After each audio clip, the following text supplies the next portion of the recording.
Now that is a chap I'm equally interested in seeing his work as Steve Bassett, but unlike Steve Bassett, I don't like him. I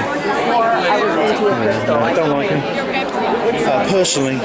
Personally, I don't get on with him, so I'm going to be staying out of his way. But I will see his talk. That's today. More books here. Oh, there's so much here. God, I could spend so long here. Oh, look at this. Look at all these books. Incredible stuff here. Anyway, I need to eat something. Just had dinner under the peak of the pyramid. First food for over 48 hours. We'll get some fresh air now. Yeah, we're definitely not in Kansas anymore, Dorothy. Look at that. Look at that Sphinx there.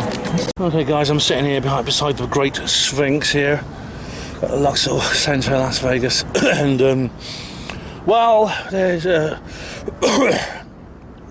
bad news, but I'll come on to that in a minute. Let's deal with the happy stuff first. Kim Carlsberg, excellent speaker, saying how she became a photographer on Baywatch. The male, she went on to about male. She didn't sound like a feminist, but she did mention the male-dominated thing a couple of times.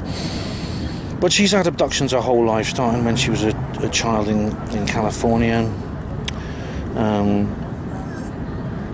and she saw a circular white craft, a bit like the one I saw, and this was at Malibu, California, and she actually was abducted onto the craft, and she saw two people there that she thought she recognised. And what's scary is later on she met them in real life and confirmed that that's who they were. They said, "Oh, I saw you on that spaceship, didn't I?" You can't pretend it's your imagination. Then Credo Mutwa had a similar confirmation,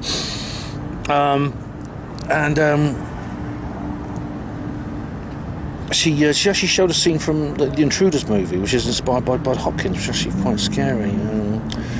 But she was taken in this thing she thought looked like a lift with this person who was actually turned out to be a makeup artist and her boyfriend. And then found herself in this huge circular room with thousands of beds on it, with people lying on it. And there was these creatures, she called them the anorexic Pillsbury Doughboys, which of course were greys.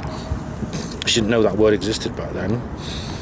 And a lot of what happened to her is very typical, or has a lot of the alien abduction tropes, which is the medical examination, the reproductive element. And she was shown little embryos and fetuses in a jar. She actually was pregnant and was, and turns out that then the pregnancy seemed to disappear again. She was carrying a hybrid child. She has 3 children in the spirit, just like Simon Parkes and like several other people. She actually has children, and Andrews does as well.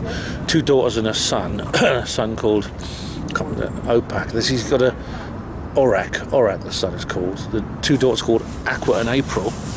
And April in particular, she's very much bonded with. All through her life, during her abduction experiences, she was shown her children. She breastfed them, played with them, talked to them, things like that, on the craft. There's also mantids she saw, and she also saw she was put in a tank of liquid at some point, which she could breathe. And at one point, she accidentally, she's trying to push an alien away from her, and her thumb slipped into his mouth, and she said it felt just like a human's mouth. It was wet. She felt the palate, teeth, and things like that. She had another abduction experience with her friend at China Lake, which is near the military base, which was confirmed. Both of the other friends saw the same thing. And she also met President Reagan. She says there were lots of different types of ET, and she doesn't think they're AI. She thinks they actually are very much alive. They have a spirit, and she has experience with orbs as well. She's also had telekinetic experiences, such as right at the bottom of the pyramid. And telekinetic experiences, such as seeing the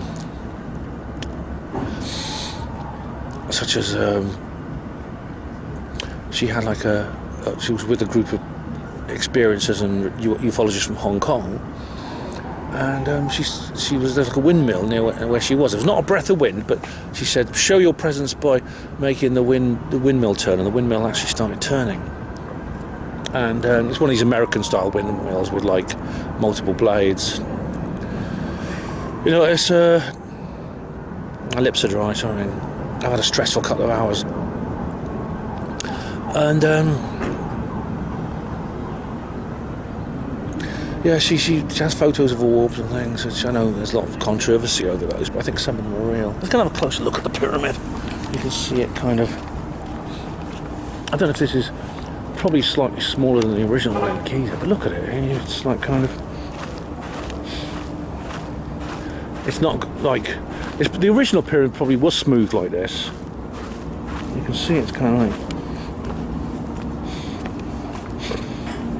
See, covered in like glass, I think. Yeah, just like reflective glass. So it's up there, going up to the pyramid. Anyway, for the bad news, the Area 51 thing has fallen through. Now, it's just, I'm not going to be chasing aliens in the desert, it looks like. It is remotely possible by tomorrow afternoon something could be arranged, but I don't have many options. Ideally, I'd like to go on the organised tour, but it hasn't happened. Now, I'm not going to name names or point fingers right now, but I'm pretty pissed off about this. It feels as if, well, basically, if I ever get a chance to come here again, I'll organise it my bloody self. I really will. Yeah, I'll say no more than that. But what I can do is well, there were several options offered to us. We could have hired a car and gone there, but Colin and Mark are not up for that. That would probably be expensive, actually. What I can do is I could go down to the loading. I could go into the loading bay on the north side on the bus bay at 5 p.m. tomorrow and see if maybe someone won't turn up, and maybe I can get their seat. If that happens, I'm going to have to pay for it. I've only got just enough cash. If I pay for it, it's $200, which means if I pay for this, I literally got no money. I'm going to have to borrow from Colin or Mark for food for the rest of the holiday. I'd much rather go on an organised coach tour. There is another option, a third option. That is, I've been introduced to somebody who's going there in a car tomorrow. But this is someone I really don't know. I mean, the guy who introduced me to this is a friend of a friend. Now, it's a friend of a guy I know vaguely because he hosts a radio show I listen to. It's a guy who I know sort of. I've met him a couple of times. I know his voice very well because he hosts this radio show, but he's not someone I've really got to know very well.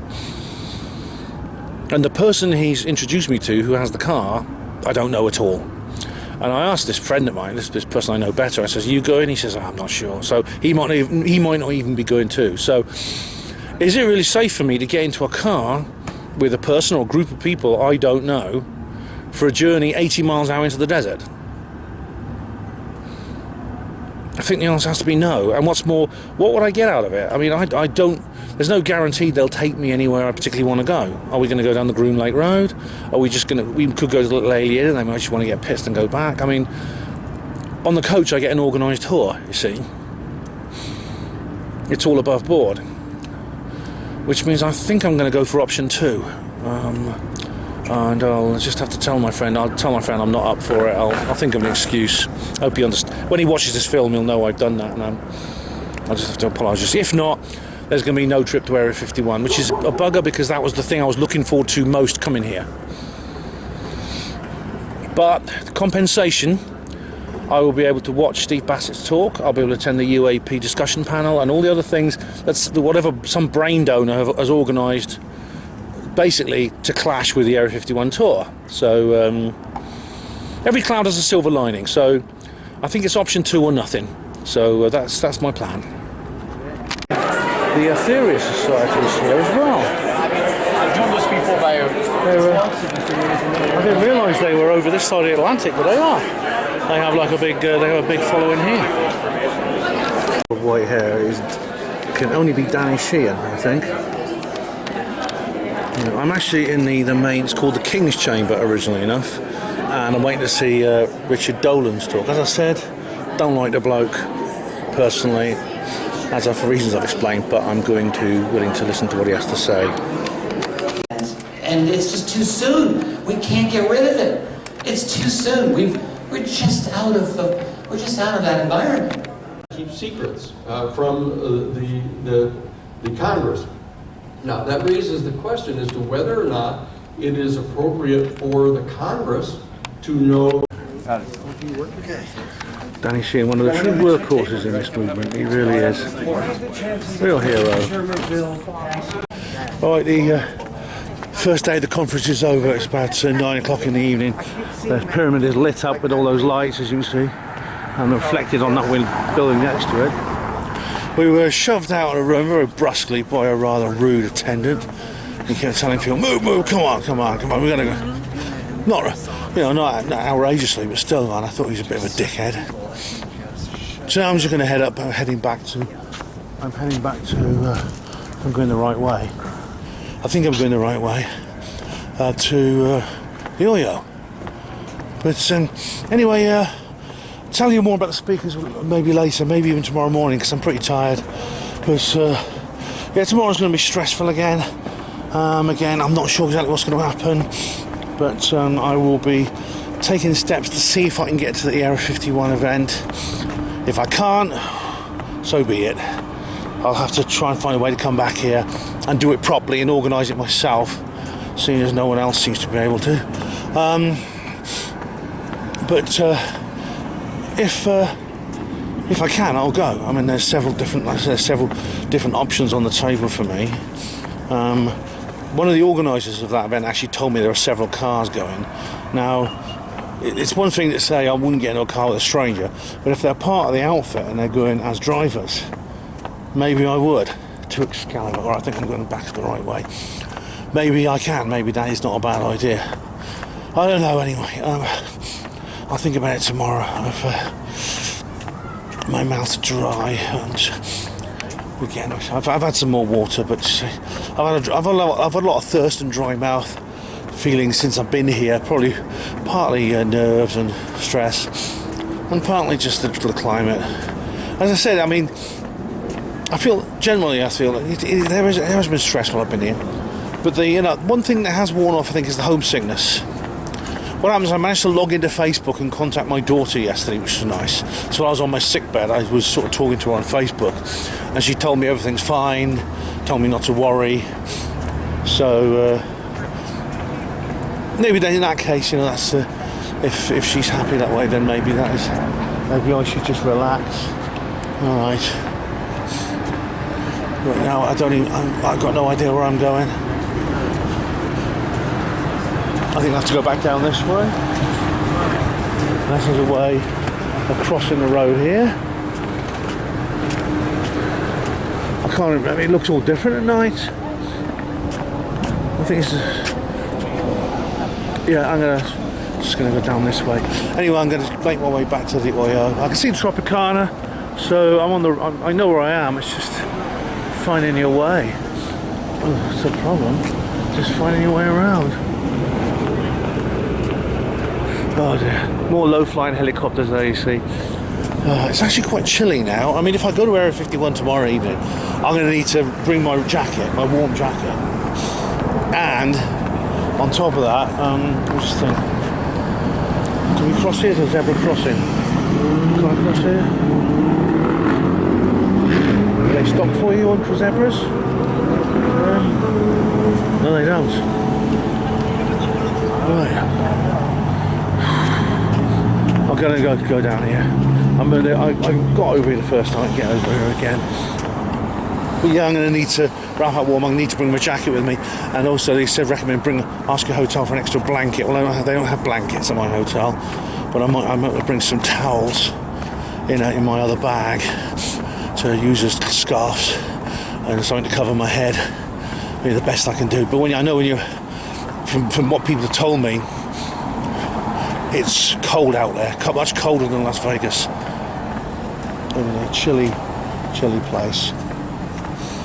Okay, so Anyway, I may not even be going, but I'm going to do my best. I realise it's actually much more difficult to find your way around at night time than during the day here. Navigating in Las Vegas, it's not like any other city I've been to. Going around, moving around the streets, it's not so much knowing the streets and where they go. It's more like you're more like a ship at sea, getting bearings from visible headlands and coastlines. Well, there's the Excalibur, so I go this way. There's the MGM, I can see it over there. And then working out which crossings to go over and escalators to use and bridges to go over, etc. That's what it's about. And of course, navigating your way inside the various centres and complexes it's like trying to find your way through a very confusing rabbit burrow with lots of bright lights and weird noises everywhere. Anyways, it's Tropicana, so I'm sort of on my way. Well, good morning everyone, it's about 5:30 in the morning. I'm just watching the Alien interview to get myself in the mood. Okay, seeing as I've done my usual and woken up about 4 AM, I'm now going to go through the speakers, which I didn't review yesterday. Well, firstly, Richard Dolan. Now, he has a talk called UAPs, among a world in revolution. This is, he talks about various things: the digital revolution, the AI revolution, quantum computing, genetics, nanotech, communication, consciousness, the political revolution, energy, disclosure, which of course is connected, but he describes something he calls disclosure insurgency, which is a pretty good word, I thought. And he says that UFOs tend to appear at night, and he wonders what the future will be like. I don't know, because the energy and UFOs and free energy thing is connected, as I've always said. But he says there's no doubt that the presence is increasing. What does the future hold? 10, 50 or 100, 10, 20 or 50 years in the future? What do the aliens think? He said there were 4 types of human society. The first society is like prehistoric hunter-gathering. This is rather like the Kardashev scale, I think. It's Richard's own scale. Number 2 is farming, agriculture. It began from about 10,000 years BC to like about literally just a couple of hundred years ago. Type 3 is industrial, and he believes we're already moving on to type 4. And he doesn't know what that is exactly, but he says everything's changing. Families, communities, courtship, food, children, and looking after each other. And I have to agree with all those things. Family relationships are very different now to what they used to be. Communities, almost non-existent. Courtship, also almost non-existent. It's astonishing. I've talked before about this, but of my generation, I think only 20%, is it 25% or 30% are in a long-term relationship, which is astonishing. I'm part of the majority there. I have had one long-term relationship in my life, but that ended. And he talks about things that I'm also concerned about: privacy, the attempt to roll back the internet to turn it into another form of TV, which seems to be quite successful. Although, of course, you can't stop all tech.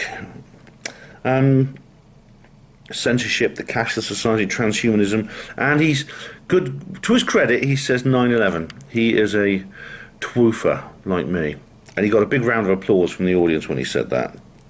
He wonders what the next crisis will be. It could be financial, military, political, biological, or all of those things put together. Probably the last one, and it'll probably be engineered as well. I don't know if Richard believes that, but I think that crises are more likely to be artificial and just occur naturally. So why didn't we discuss UFOs before 1947? Now, a lot of people say, well, they've always been there. But it's only in 1947 they were publicised. Richard doesn't agree. Although he does believe they've always been there, he says that the volume of sightings and experiences and encounters exponentially rose in the 1940s. for whatever reason. It could have been, I mean, a lot of people state the detonation of the first nuclear bomb in July 1945 was like the moment where, to quote the late great Jim Mars, the kids have found the matches. What else is there? Yeah. So Richard believes they only arrived in large numbers at that time. They were there, but they were there previously. They've always been there, but they only arrived in large numbers at that time. And he says they are there in large numbers. He says they basically, he gives a breakdown of the numbers of UFOs reported based on the only countries he knows about, which is like France, Canada, UK, United States. He says, of course, they're seen all over the world, but he says he breaks down how many there are in terms of the number of sightings, the number of good sightings, that is ones that defy explanation, the minority defy all explanation, and how many are reported, how many are not reported. So it's he believes he's generous. He says a maximum of 25% get reported, which is probably true, and probably less than that. He estimates there are up to 40,000 UFO incidents every day. No, per year, sorry, 40,000 per year, which is like many times a day. People have seen them, and they often operate without people seeing them. Their bases, if they have a static base on the Earth, are probably in remote areas, such as the poles, the mountain ranges, maybe below the Earth, the ocean, below the ocean, and things like that. He also mentions personal encounters such as abduction, which of course Kim Carlsberg has a speciality in. What do they want from us? Are we a place to go on holiday, a way station, a place to live? Maybe they want to come and live here. Looks like they are living here. Resources, do they want Earth's resources? Are minerals that have somehow, minerals that are normally very deep on other planets have come up to the surface because of probably the giant impact from Theia that created the moon. Are the aliens, he mentions, he goes through the statistics of the likelihood of intelligent life on other planets, which is basically, he repeats his own paraphrased version of the Drake equation, which I cover in my SETI talk. Are the aliens using the New World Order for their own purposes? And he says there's a war within the national security state. At that point, we saw a bit of typical Richard Dolan arrogance. The MC came over and waved to him and said, you've got 5 minutes left. And he says, I'm running over. I'm running over. Not, do you mind if I run over? I'm running over. Fuck the next speaker. I'm the great Richard Dolan and I'm talking. Wanker. Now, I've got look, my personal beef with Richard Dolan, you may be wondering, why don't you like him, Ben? It's because when I met him, and I've met him twice at the Leeds Exopolitics Expos, and I didn't like him. I thought he was, I didn't like him too. I didn't speak to him at all this time. I won't be speaking to him this time. He probably wouldn't remember me anyway. He sees lots of people. I mean, you've got to interact quite a lot. If you're like a big UFO celebrity, you've got to interact with people quite a lot to know them personally. So that's why I know Steve Bassett. But Richard, I've only met a couple of times. What it was, when you're socialising with him, he's one of these people who has to be the centre of the discussion. Whatever it is, he has to be the centre of it, and everyone else is like holding court for him. He's one of those kinds of people. He shows off a lot, flashes money around. And the worst thing was that he starts, right in front of my nose, when I was there with my partner Sue, a stain, he starts kind of like talking down to me in front of her, deliberately. Honestly, I mean, I didn't, I was in a position where I had a press pass for that conference. Anthony basically let me in for nothing. Because I was like basically the reporting team, and so I couldn't really say or do anything. But honestly, I wanted to do something. I wanted to do something I can't talk about online to him when he started doing that, and I've never really had any interaction with him since. So yeah, there you go. But interesting discussion. Like I said, I mean, as with Andrew Johnson, you know, I can keep my opinions on his work separate to my opinions of him as a person. Right, I went to see Johnny Enoch. Now, I couldn't see half an hour of Johnny Enoch's talk because I had to go and see Danny Sheehan. But he talked about ET, cosmic visitors, greys, reptilians, Nordics, Dropa, which I've not heard of before, and the insectoids. He does a tribute to Jordan Maxwell and things like that. He grew up in a very religious household, and he said that his family changed. Whenever a helicopter flew over, they couldn't say helicopter, they had to say heavenocopter. They were very. I mean, this is an American thing, which probably very few people in the UK have to deal with, but a lot of American families are like that. And he mentions the Devil's Footsteps as well, which is like, he mentions Charles Fort. The Devil's Footsteps was something that happened happened sometime, I believe, in the 17th or 18th century, where it snowed one day. This happened in London, I believe. It snowed one day in winter time, and in the morning there were like hoof prints everywhere, cloven hoof prints, and said the devil had been walking all over the place. I mean, some people have said it was simply down to snow melting patterns and refreezing. Like when snow melts, it melts sometimes during the day, and then it doesn't completely melt, but in the night time when it gets cold again, it freezes into like ice structures within the snow. Some people said that. I don't know. Anyway, I left after half an hour and I went to see Danny Sheehan's talk. Danny, one of the real heroes in this business, I think. Danny Sheehan talks about UFOs. He talks about the history of UFO sightings at the nuclear tests. Now that's come under a lot of criticism lately with Paola Harris's and John and Chatelet's book, which a lot of people have been critical of. Danny says no, there were UFO sightings at the nuclear tests. Also those at White Sands at Alamogordo. That Roswell really was alien. Now Danny, the reason I call him a hero is he's like the lawfare vanguard of this business. He acted for John Mack in 1994 when they were trying to kick him out of Harvard. That's a horrible story, that is.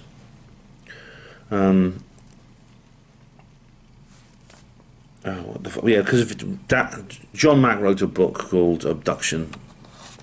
I believe it was called. I've read it. I should know its title. I can't remember. But for this, he got into terrible trouble at work, and he describes a horrible situation where he was basically put in front of a committee and treated like a criminal. Also, his colleagues ostracised him, and which is and the human brain actually responds to ostracism the same way it does to torture. Most people can be made to just do anything if they're threatened with ostracism. The same way if you torture someone, you can just get them to do anything you want. They become like putty in your hands if you torture them. And people say, oh, but if UFOs and aliens existed, all the experts would speak out about them. How naive can you get? He tracked down the photograph. This is interesting. He tracked down the Roswell Daily Record photographer who took the famous photos of General Ramey's office. Now, this is quite amusing actually, because that photographer is, well, I've created a character in my in the Roswell Rising, the first book of the Roswell trilogy, which is basically this is that character, but this is someone else. But they found the negative of the Ramey memo. I didn't know that. I thought they were working off the old print, but no, they found the negative of it. Well, you know, the Ramey, the little letter or memo he has in his hand, which is a typed note which he holds in his hand while he does these photographs, which just happened to have in his hand at the time. He probably wasn't signalling to anyone, but he probably wouldn't have guessed that 70 years in the future people would be able to read that writing. Yeah. But Bill Wood and other people have analysed it, and they've deciphered some of the words. It's quite incriminating. He mentions Grush, David Grush, Lou Elizondo. I didn't ask him. I might ask him privately when I see him. But I'm curious about the fact that, you know, Stephen Greer, who he's been Stephen Greer's solicitor. Danny Sheehan has been Stephen Greer's solicitor now for over 30 years. Yet, as I think I mentioned this in one of my disclosure videos, at one point, Greer says in one of his videos that he says something about Danny Sheehan which sounds like a veiled threat. You know, that it's Lou or me, Danny. You know, that because this is when Danny started acting for Lou Elizondo. Now, you know, Greer has a very typical attitude to Lou Elizondo that's very hostile, like a lot of people do. I mean, a lot of people think he's a shill, which is almost like a kind of like, I mean, these accusations almost make themselves, don't they? I mean, it's... with Greer, I think it's something a bit more egotistical. Greer doesn't like what's going on in new ufology, because you know he cares about. If he cares about, he may care about the disclosure issue, but he wants it to be all about him. So yeah, anyway, and he talks about this is the Schumer Amendment, Congress getting tough with the defense establishment. Now, funny enough, one thing I noticed about this conference is that the lights are always left on in the auditoriums, where in other conferences I know they switch the main lights off and there's like a spotlight on the stage, which meant it's a bit embarrassing actually. I mean, I had to sit further back in case I dozed, because as always at these conferences I started feeling a bit sleepy. Now, I was moaning about the Schumer Amendment because it doesn't go into law until December. So we've got another. It doesn't go into law until we've got more than a month to wait until it even goes onto the statute books. Even that has been passed now, apparently. But so I was moaning because, like, who was it? It was I think it was either that UFO podcast or it was Ross Coulthard and Bryce Zabel. But they were saying, oh, then we got like to wait for there's an election coming up and we can't have this during the election and stuff like this.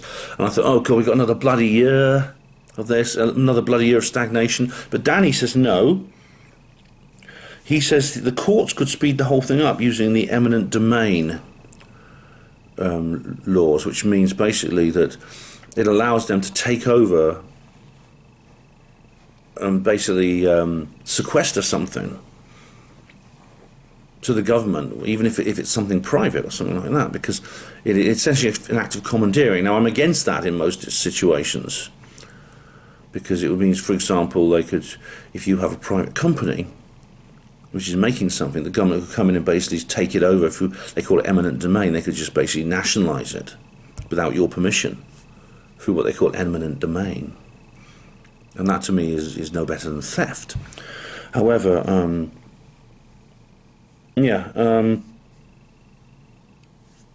that this in this case it could be justified, that the courts, he could use the Supreme Court and other courts to basically gee this all along. Apparently he said that the UFO technology had been used to make a missile, a hypersonic missile designed to attack Chinese aircraft. He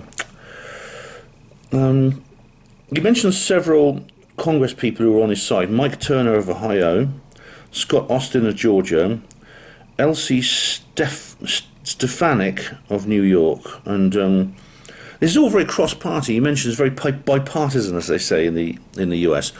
And I've mentioned this before. I mean, you know, because I have an interest in American politics.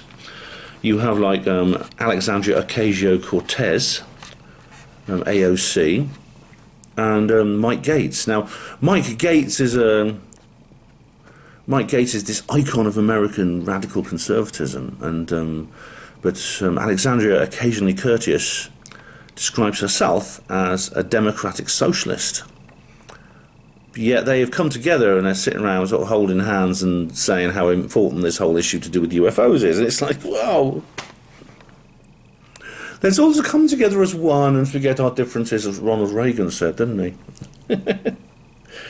I think how quickly our differences would fall aside if we, you know, it seems this is the proof of the pudding, isn't it? His website, www.newparadigminstitute.org. Now, one thing he says is this is going to antagonise Greer even more, and people who antagonise Greer very quickly end up on his black books. He really is the American Richard D. Hall. He doesn't believe in the whole false flag scenario, and so he says, well, if you write to your congressman, don't include that whole thing about the possibility of a false flag alien attack. That's because Danny doesn't agree that that's feasible. Now, I'm not so sure. I think it may well be feasible, but I think, for the sake of expediency, I would, if I was American and I was writing to a congressperson about this issue, I would probably omit that bit, just to be strategic. But I do think that it's a valid scenario. Now, one thing he talks about is something called what's it called? I forgot what he called it. He describes it as a kind of radar that can see into other dimensions. Hyperdimensional, to use Richard Hogan's terminology. Into other dimensions. Now, this could explain... I mean, he's a very level-headed guy, is Danny. And why did he... But, you know, it could explain a lot. So, for example, there's been several instances... And I'm particularly thinking of two instances in Wales where it seems there was some kind of government response before the object appeared, before the UFO landed or appeared in the sky.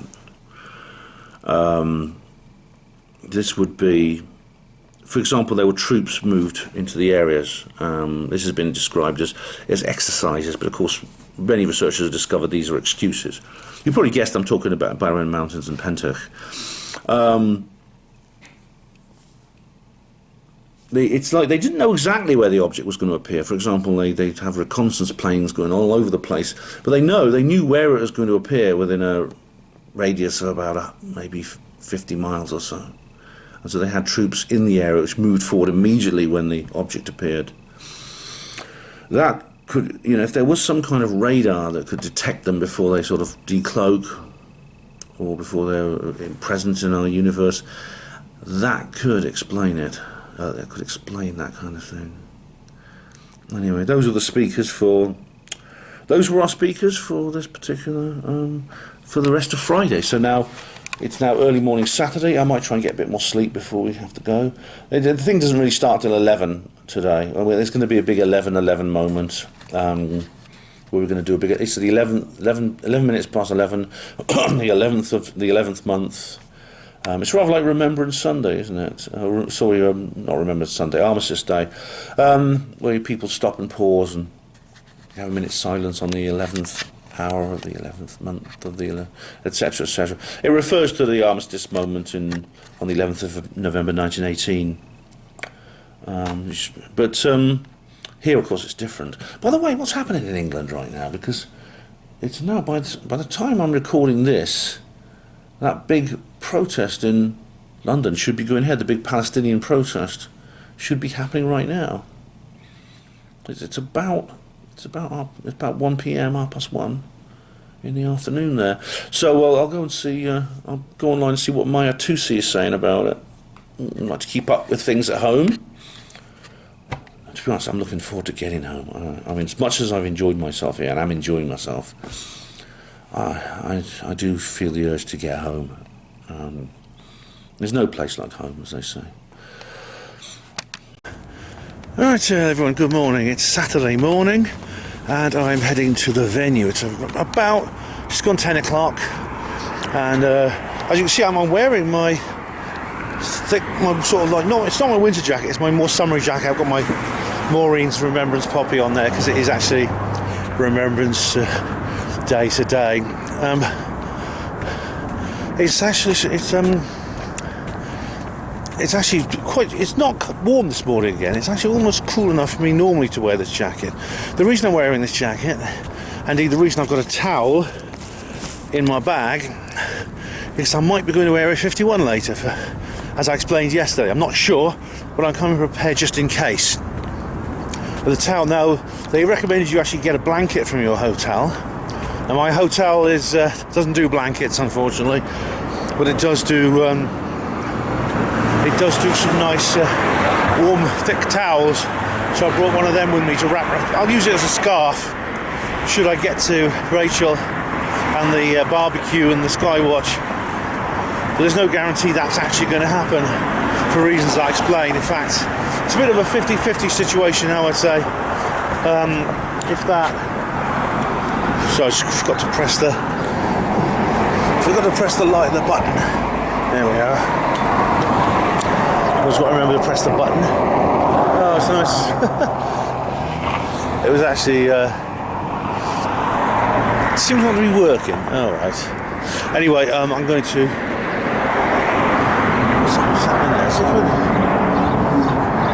It's acting weird. I'll wait for it. Maybe I'll go up this way. I'll walk up this way and cross over up here.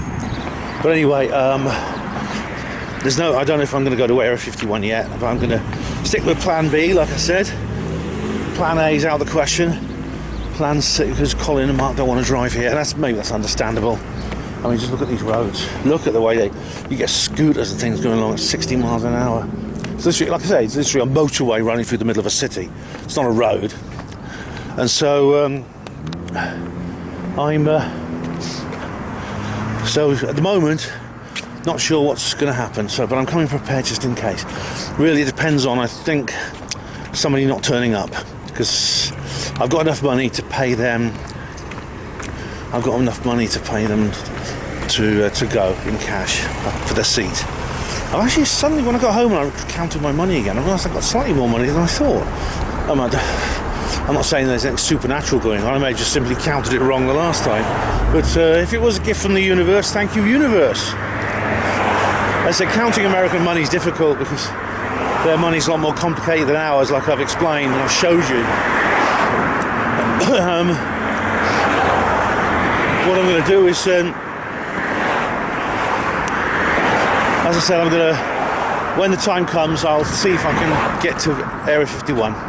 If not, I can't. But either way, I'm coming prepared just in case. Now, what's happening is there's an 11/11 moment. It doesn't refer to remembrance. They have something called Veterans Day here, which I believe is tomorrow. But the 11/11 thing is a purely British thing. It refers to the, as I said earlier, the 11th hour of the 11th day of the 11th month, 1918, which is the moment of armistice. And we mark that every year with a minute's silence. Now, this is different. This is the 11/11 thing, the 11/11 phenomenon. It was big in alternative circles a few years ago, especially leading up to the 2012 things. It hasn't gone away here. People still seem to respect it, and therefore, but there's going to be an 11/11 meditation at 11 o'clock this morning, the 11/11 moment. Because I mean, I've had a couple of 11/11 things on my clock lately, and I still take it seriously, even though I still take the 2012 thing seriously.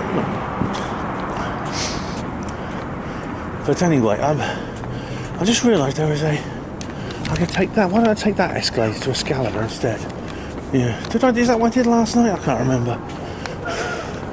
Anyway, to walking around Las Vegas in the day and night time are two totally different experiences, I must say. Anyway, that's happening at 11 minutes past 11 in all the chambers. So I'm going to go to now. There's so much choice now. Galleria A is no longer they had like what they call a Latin program yesterday. Now, for those of you unfamiliar, the word Latin in this country does not refer to the language spoken by the Roman Empire. Oh, I just thought of it again. It doesn't refer to the language spoken by the Roman Empire. It refers to people and the language of the people, the language, culture, and people who are of the Hispanic population here, which is a very large proportion. Quite surprised actually when I was looking at Spanish-speaking nations that the nation on the world, with the country with the most Spanish speakers, is Mexico, over 120 million. I assume the second would be like Spain or another South American country. It's not, it's the United States. I think there's 70 million Spanish speakers here. So they had a program in the Spanish language, which included those fake aliens from Mexico. It's a bit of a disappointment. Anyway, they don't have that today. What they do have, I think, is in the King's Chamber. They have where Dolan spoke last night, where they put all the keynote speakers. They got David Hatcher Childress, who I would like to see very much. They've also got in Galleria A. They don't. Like I say, there's no Latin program in Galleria A. They have the. Sorry, I'm going to get some sunlight now. They have the. Sorry, putting up another escalator in the city of escalators. When these go wrong, man, I've seen a couple go wrong. Everything grinds to a halt. But so you're going to get some sunlight in a minute. Try and keep you in the shade. That's not too bad. Now they have instead an Ancient Civilizations panel, which I'd like to go and see. I don't know why David Hatcher Childress wouldn't be on that panel, actually, because it's his forte, and they would have him to talk at a separate time. I don't know who organises these things. Maybe there was no other option. But I am going to see, of course, in Lotus 2, I'm going to see His Papal Majesty Nick Pope. Yes, I am. Can't resist it. Got to keep on what he's talking about. Got to report on what his latest nonsense. So that's what I'm going. Anyway, I'm here at the tram station of Mandalay Bay and Luxor. Okay. I don't know if it's worth. Can you get a tram here? Is it worth getting a tram? I'm not going to get a tram today. I might get one on the way back, actually, depending if they're still running. Depending what time I get back. Hey guys, I'm still at the conference. I've been to the mindfulness meditation, and it was. I'll say more about it later, but it was actually really nice. I didn't expect to stay for all of it, but I did. It's really lovely, and I'm here with Michelle. Hey Michelle. Hello. How are you? I'm very well, thanks. Yeah, but do you enjoy yourself at this conference? Oh my gosh, it's great. We get to see all our favorites that we see on TV. I feel like I'm getting my PhD in all things weird. That's true. Me too. Yeah, and it's a lot of fun. Now, probably not many people have seen you, but you're absolutely essential to something I think a lot of other people have seen, which is Fade to Black. Yes, I'm the producer. We work with Jimmy Church, and I'm responsible for getting cool guests on his show, and it's a lot of fun. Oh, great. That's really important. I mean, without you, it wouldn't happen, you know, so that's good. Remember that if you're watching Fade to Black. Indeed, any of these shows, you know, apart from me, because I do it all myself, but a lot of the others have, like, people who work behind the scenes. They're a team, you know, and you don't always see all of them on screen or hear them all on the radio. So it's great to meet you, Michelle. Yeah, you too. I'm also a remote viewer. Are you? Yeah. Oh, right.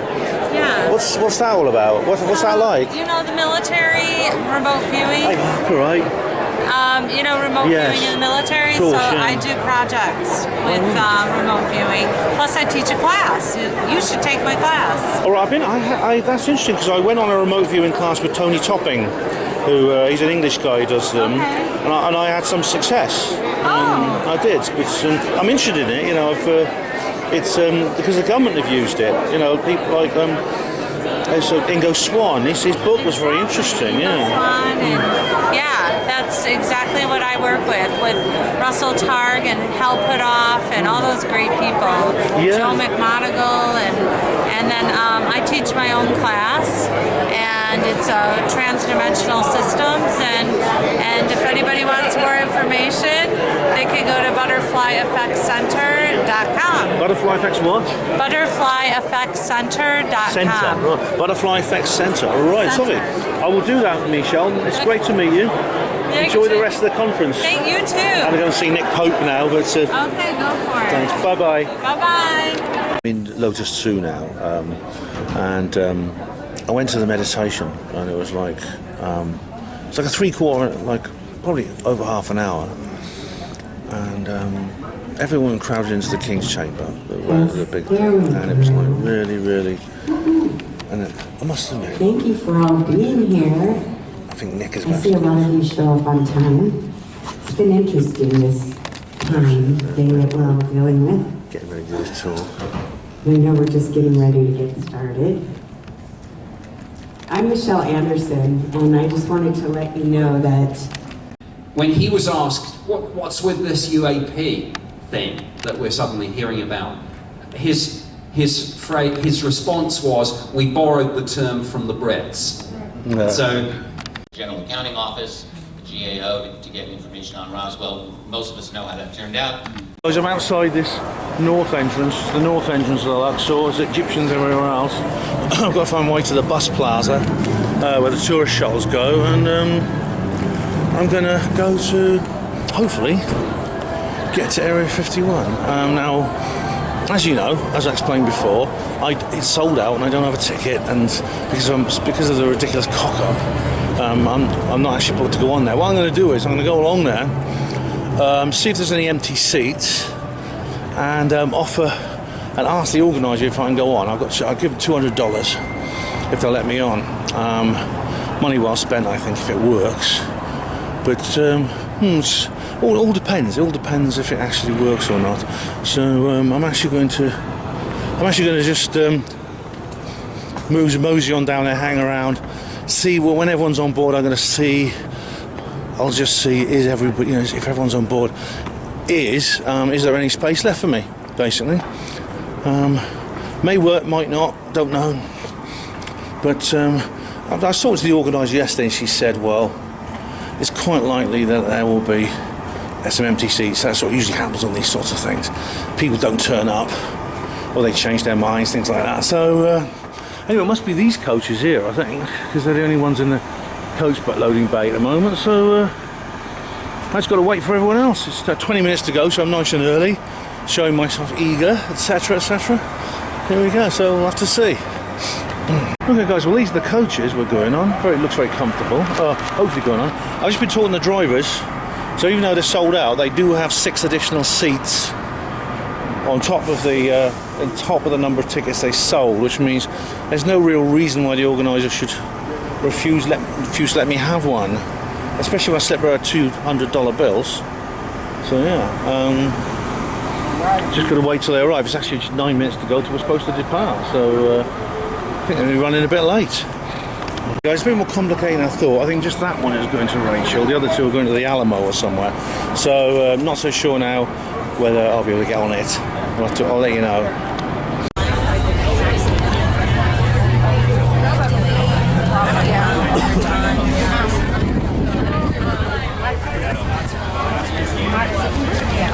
It's worked, I'm on the coach. I did it.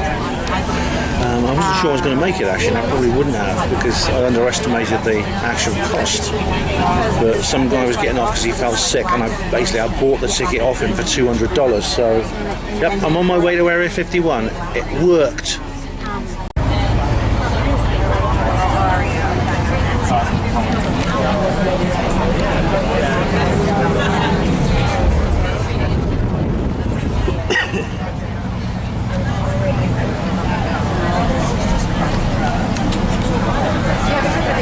Bit of a traffic jam.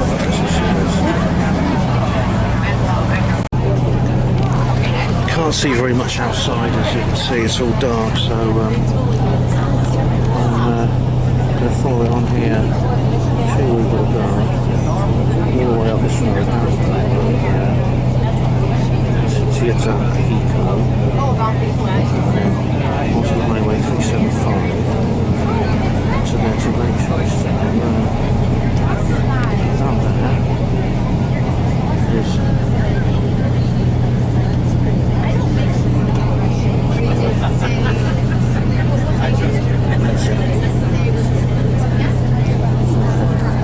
Area 51.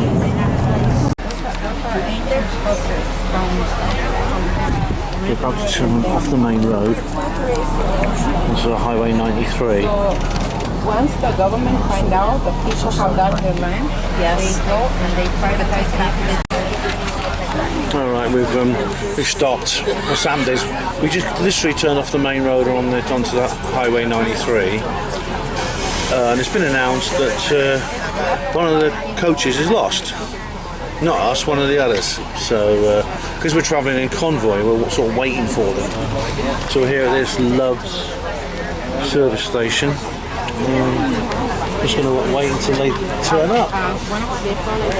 God knows how. If coach drivers get lost, what hope is there for the rest of us? Good job Colin and Mark and I didn't drive in a car to stretch my legs. It's the first time I've been out anywhere other than Las Vegas. But you know, you see one service station, you've seen them all.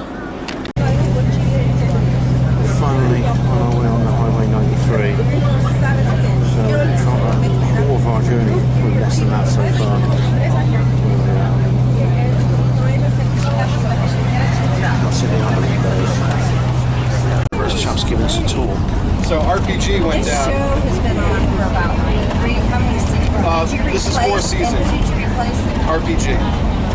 Ryan Golembeski. He made an exhibition before. So I came on He's the, the third episode. So, he's the onboard entertainment. Basically, they gave me 24 hours to make a decision, and I was on a plane to Oregon. Didn't know anybody, didn't know where I was going, and I'm like, I can't get away from this stuff. And it's been awesome. Well, that's what I was wondering. Guys, I don't get it with these coach drivers, right? Firstly, the other coach gets lost. Now this one's gone the wrong way. I mean, I only noticed it because I was following it on my mobile phone. I've lost all signal. I still got She GPS. spoke up at least. My husband's like, I don't think this is the right way. He's just quiet. Oh, sometimes you just got to work it out for themselves. But we now got to go back to Highway 375, the extraterrestrial highway. Exactly, the extraterrestrial. But I think they're trying to work out how to turn round. They were playing with us. Maybe, yeah. Something like that. So they want to make more interesting. Yeah, anyway, it's going to be like gone 9 o'clock by the time we get to Rachel. Yeah. They need to Since they're not going so we can follow it. to. So, I don't know exactly how they're going to work it out, but we're heading towards Hiko. Hiko, interestingly, is where the Storm Area 51 movement was based. They had a big, that's where they all met. They had this thing called Alien Stop. In the end, nothing bad happened. We're trying to get to, we don't want to go to Hiko, we want to go to Rachel. Oh, sorry. Okay, we're finally on the Highway 375, the extraterrestrial highway. We're heading towards Rachel finally. It should be there quite soon. We are probably just after 9 o'clock. We arrived much later than we thought, but you know, these things happen. You know, go with the flow.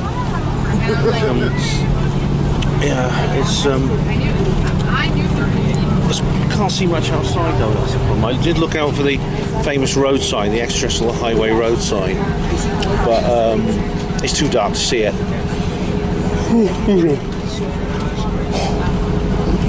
It's a bit like what I said about flying, you know, coming here at night.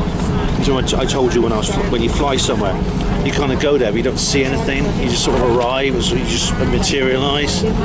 This is similar. This is a bit like the same, but that's okay. It's not the end of the world. I mean, at least we're going there, and you've got to go at night to do the sky watching. Okay, I think we made it. I see lights ahead. We're getting close. Well, welcome to Rachel, Nevada, ladies and gentlemen. Well, it's cold. It's bitterly cold, actually. It's probably only just above freezing, actually. But you can see so many stars. But also, we get away from the lights. But oh my God, this is this I think is the little alien. And you probably can't see much of it now. We're going to go over there and have a look. Apparently, Jimmy Church is here. He's going to be telling stories. Oh, where's the fire? Right there's the bonfire right there. Oh, wicked! I'll have to go over there in a minute. I'm just going to go inside here first. Got to have a look at the little alien.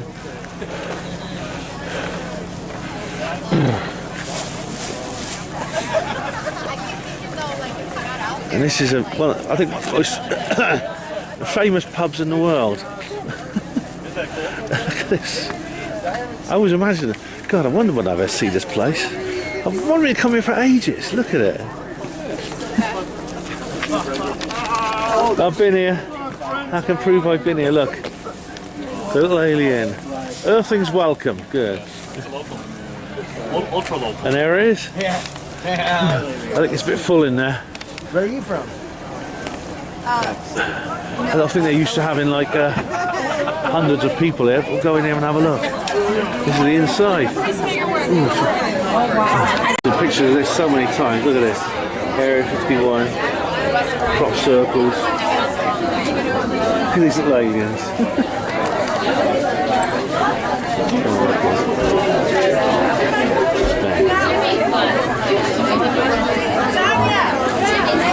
Fine, I don't think when we get, it's going to be, could be an hour before we get food and drink, if it's at all possible. So we're going to go over to the fire.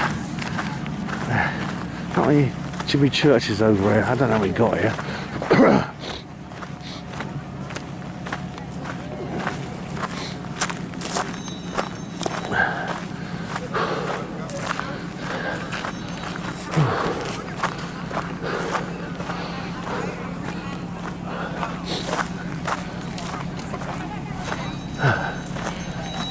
Because this is where we're all assembled over here by the fire. Well, we need to be near the fire just to get warm. Ah, that's better. It's now burning. That's better. It's a good Jimmy's here. I'll try to take that. Yeah, that's much better. Oh, that feels good. We'll see, yeah, it's bloody cold here. Can't see it. I'm glad I brought this towel. A voice towel? Yeah, it's from my hotel. Oh, yeah, you got a towel around your head. Okay, Yeah. That was a smart idea. Yeah, it's just, I'll put it back when I finish with it, you know. I'm not stealing it, I'll put it back when I finish with it. No, he brought the towel to keep it warm. Yeah. Oh, no, that's... Oh, I'll come from Oxford, UK, yeah. Yeah, no, that's I was there. You've been there? Oh, right. Student? No, I was there visiting, what's it called, some house over there. Oh, right. I don't know. It was really creepy and haunted. Okay. Oh, yeah, plenty of places like that in Oxford, yeah. Plenty of places like that. Really? like 7 floors. And Oh, Yeah, God. like a world famous front haunted house. Oh, that's creepy places. yeah. Creaky doors. Ooh.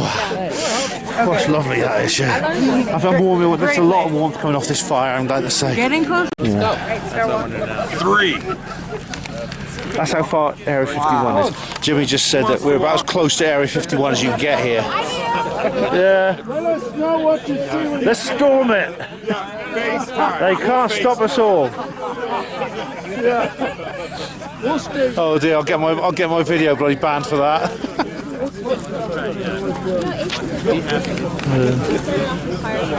Yeah, we are Area 51. Yeah, it's literally over there in that direction, very close. So this is about as close as you can get, actually. So I wouldn't try going in there, though. Seriously, you get arrested immediately, and they can shoot you illegally. I have 2 19-year-old girls. Okay, HPANWO TV viewers. This is a HPANWO TV exclusive at the Little Alien. It's like it's hard to. I've seen photos of it so many times, and I've imagined myself going here so many times. I sort of imagined it being the daytime, but it's not. It's the night. But you know what? Bloody hell! I mean, I can't stop complaining. You know, it's like we're never satisfied. The others have got some food, so maybe I can go and get some grub. I actually haven't eaten today, so I'm going to have to walk over. The ground underneath is kind of like sandy, and there's so many stars. The stars are amazing. There's a flying saucer. It looks like a flying saucer's landed. It's an ornament. This is the real Little Alien. There's no fire engine there. Up here is this is the road we came. This is Highway 375, the extraterrestrial highway. Oh man, it is probably only just above freezing here. It's I knew to wrap up warm because I've spoken to so many people who've been here. Everyone just going in your t-shirt. Oh no, you'd never last in your t-shirt. They did tell you actually to wrap up, to bring warm clothes. Oh wow! When I get away from the lights, it's sad you can't see this. When I'm getting further away from the light, I'm seeing more and more stars, and there's just so many. You never see them. You never see this many stars like this you never see stars like this in the towns. Never. It's bloody 10 p.m. man. It's taken bloody 4 hours to get here, but it's supposed to be a 2-hour journey, but it's been bloody worth it, I'll tell you. Up here, this is the some stones marking the entranceway to the Little Alien area, but this is Highway 375. This bit here. Yeah. There we are. There's a car coming, you see. It's probably coming here. There's nowhere else for miles to go. There's a few houses over there. This place only has a population, I think it's 120 or something. Mostly people who live in like little mobile homes.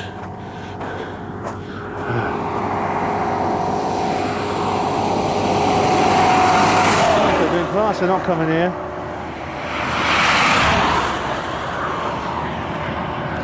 stars, man. The sky is covered in them. There's the Milky Way is visible. You can't see that, unfortunately, HPANWO TV viewers. So we're miles from anywhere here. I must make sure you get back on the coach, because I'd never really get back otherwise. I'll be stuck here. Wouldn't be so bad. I'd be in my element. But anyway, I'm gonna go back into the little alien and see if I can. It's usually they're giving away free tea and coffee. I think if I get myself a free cup of tea, that'd be something. I actually have a cup with me. This little plastic's not right. It's like a plastic water cup. I probably can't hold tea. But I'll see. I'm sure they'll give me one anyway. Maybe the queue's died down a little bit in the little alien. There's this other ornament over here. Don't know what that is. But yeah. It changed its name to the little alien in the sort of. I think it was in the 90s. I mean, Area 51 became a big UFO place in the 90s thanks to Bob Lazar. So look at these. Ground's getting cold because there's these little alien statues here. So like, I can't like give you a rough estimation because farmer strength, you know. Nice one. Welcome, Earthlings. The queue has died down a little bit now. They've got signed dollar bills above the bar. Yeah, so I'm going to stay in the queue now. So I'm going to get something to eat now. I can't leave without buying something from here. Portraying this character that was evil. I'm just sitting down at the little alien having dinner. And I said, never thought I'd make it, but I have. In groups, straight up, and let's all kumbaya and call in our aliens. We're back by the fire now. We're doing it. Yeah. We're back by the fire, and we're going to do the Sky Watch. I laughed. Are you guys down for this? Yes!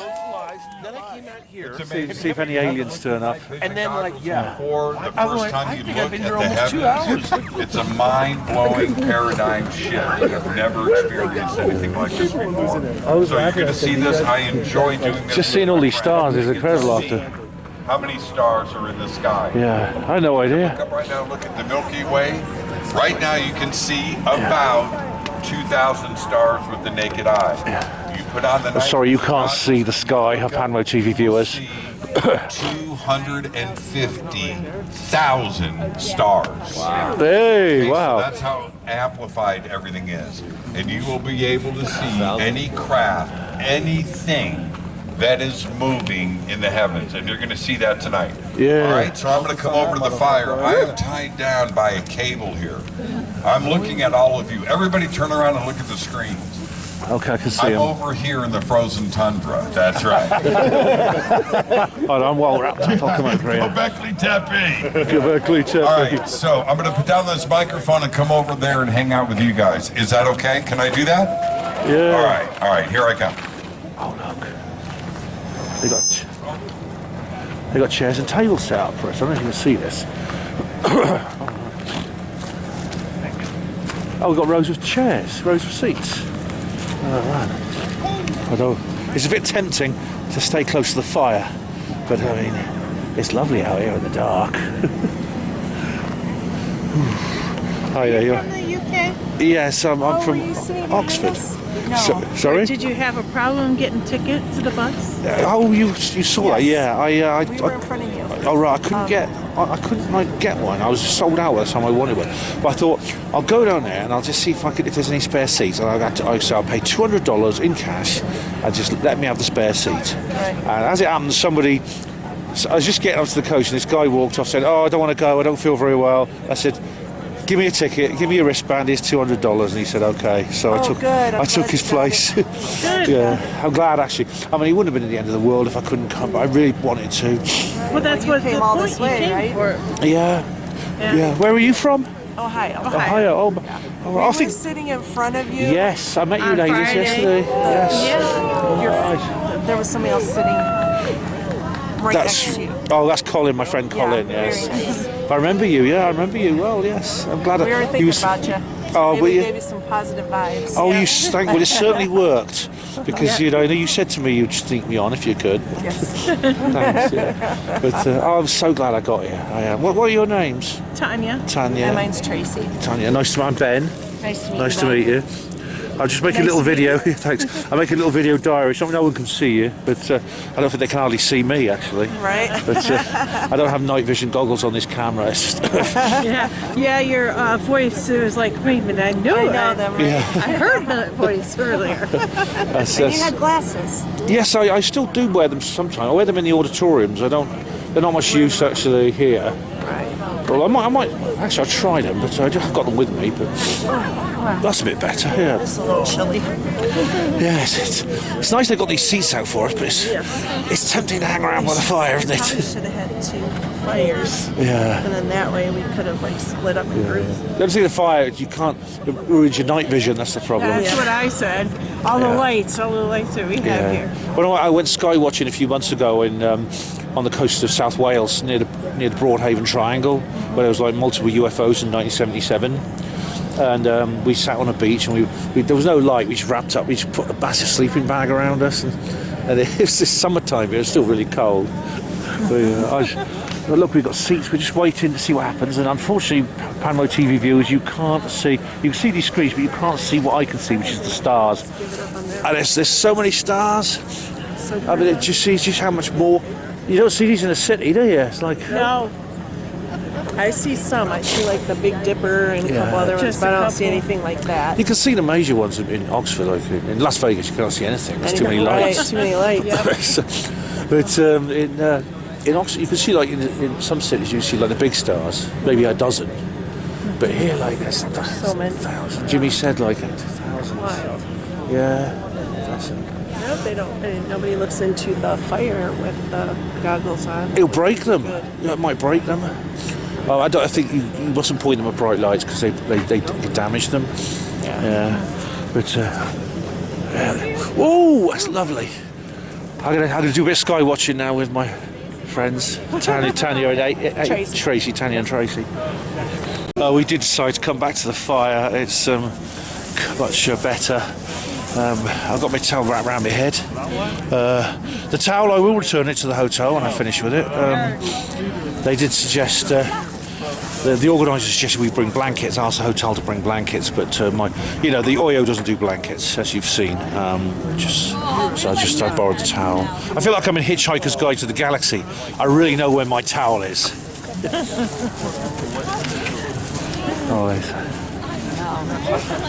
We've resisted the temptation, but now we've got to come back to the fire.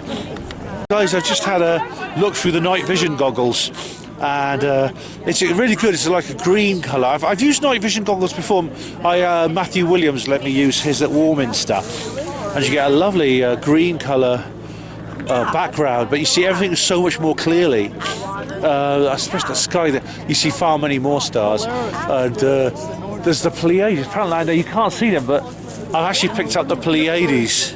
I'm sure Carol Noonan, Soma Ara, if you're watching, I've just seen your friends a long way off, of course, but yeah, it's good to. And that's where I'm just like, so. I'd love to live. Oh, what's happened? What's that? We called it! Have you seen aliens? The air is magic. They've just found aliens. Hang on. We just saw a shooting star. Oh, a shooting star. Oh, I see. Oh, nice. They saw a shooting star, right? Not aliens, but still. They wanted us to know that. Oh, nice. They're listening to us. Yeah. So a shooting star, yeah. And I said they're more common than people think. What I do with my groups is I ask everyone to focus on. But they are lovely, yeah. They're lovely when you see them. Something at the same time, and we ask them and they'll blow us up. Oh, right. So it's our consciousness looking up to them and all the desire. All these people have all the desire lift up real strong. Oh, great, yeah. And that will hopefully let the aliens know we're here and come down and say hello. Yeah, it's right over your head. Yeah. Hey aliens, come on, show yourselves. We want to see you. Yeah, we got our apps. We got apps on our phone you can put it on. Yeah. You got your crystals? Well, I'm happy. I'm happy with whatever happens. I'm just glad to be here. I'm happy with whatever the outcome is.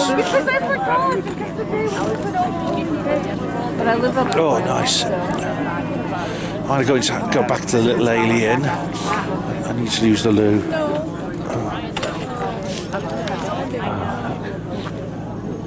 Calm down a little bit in the little alien. Now everyone's been fed.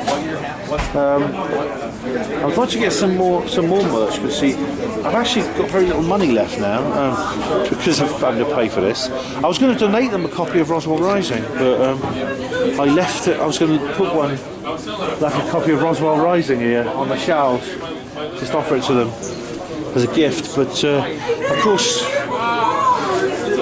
they were on the airport coach. Hopefully they've been returned to lost property at Oxford bus station now, so I'll pick them up on the way back. But that's a shame. But I can always post one to them, I suppose. Yeah. I've got to send them one. I did that to the Roswell Daily Record. Yeah, well, HPANWO TV viewers, we've got to leave now. We've only been here about probably maybe an hour and a half, but we have to leave already. We would like to have spent here longer, but we arrived so late. But at least we've been. We did the Skywash, we had a meal. I mean, done everything I wanted to, so can't ask for more than that, I don't think.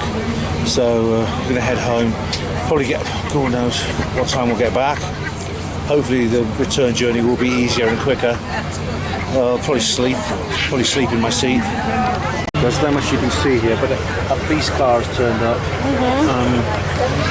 We're just still waiting and see what's going on, why they've suddenly decided to come to this godforsaken place in the middle of the night. Maybe they've got nothing better to do, maybe they're bored, or maybe they're here for a purpose. To see what that is.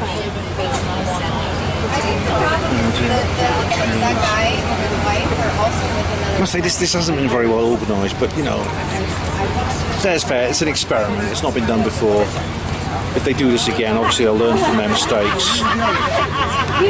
And I don't want to complain because, despite everything, I've had a wonderful time. I really have, and I'm grateful to the organisers. The police haven't hung around; they just drove off. So we're now leaving, heading back to Las Vegas. Right, it's 3:25 in the morning. We're back. Starting to get a bit light in the sky.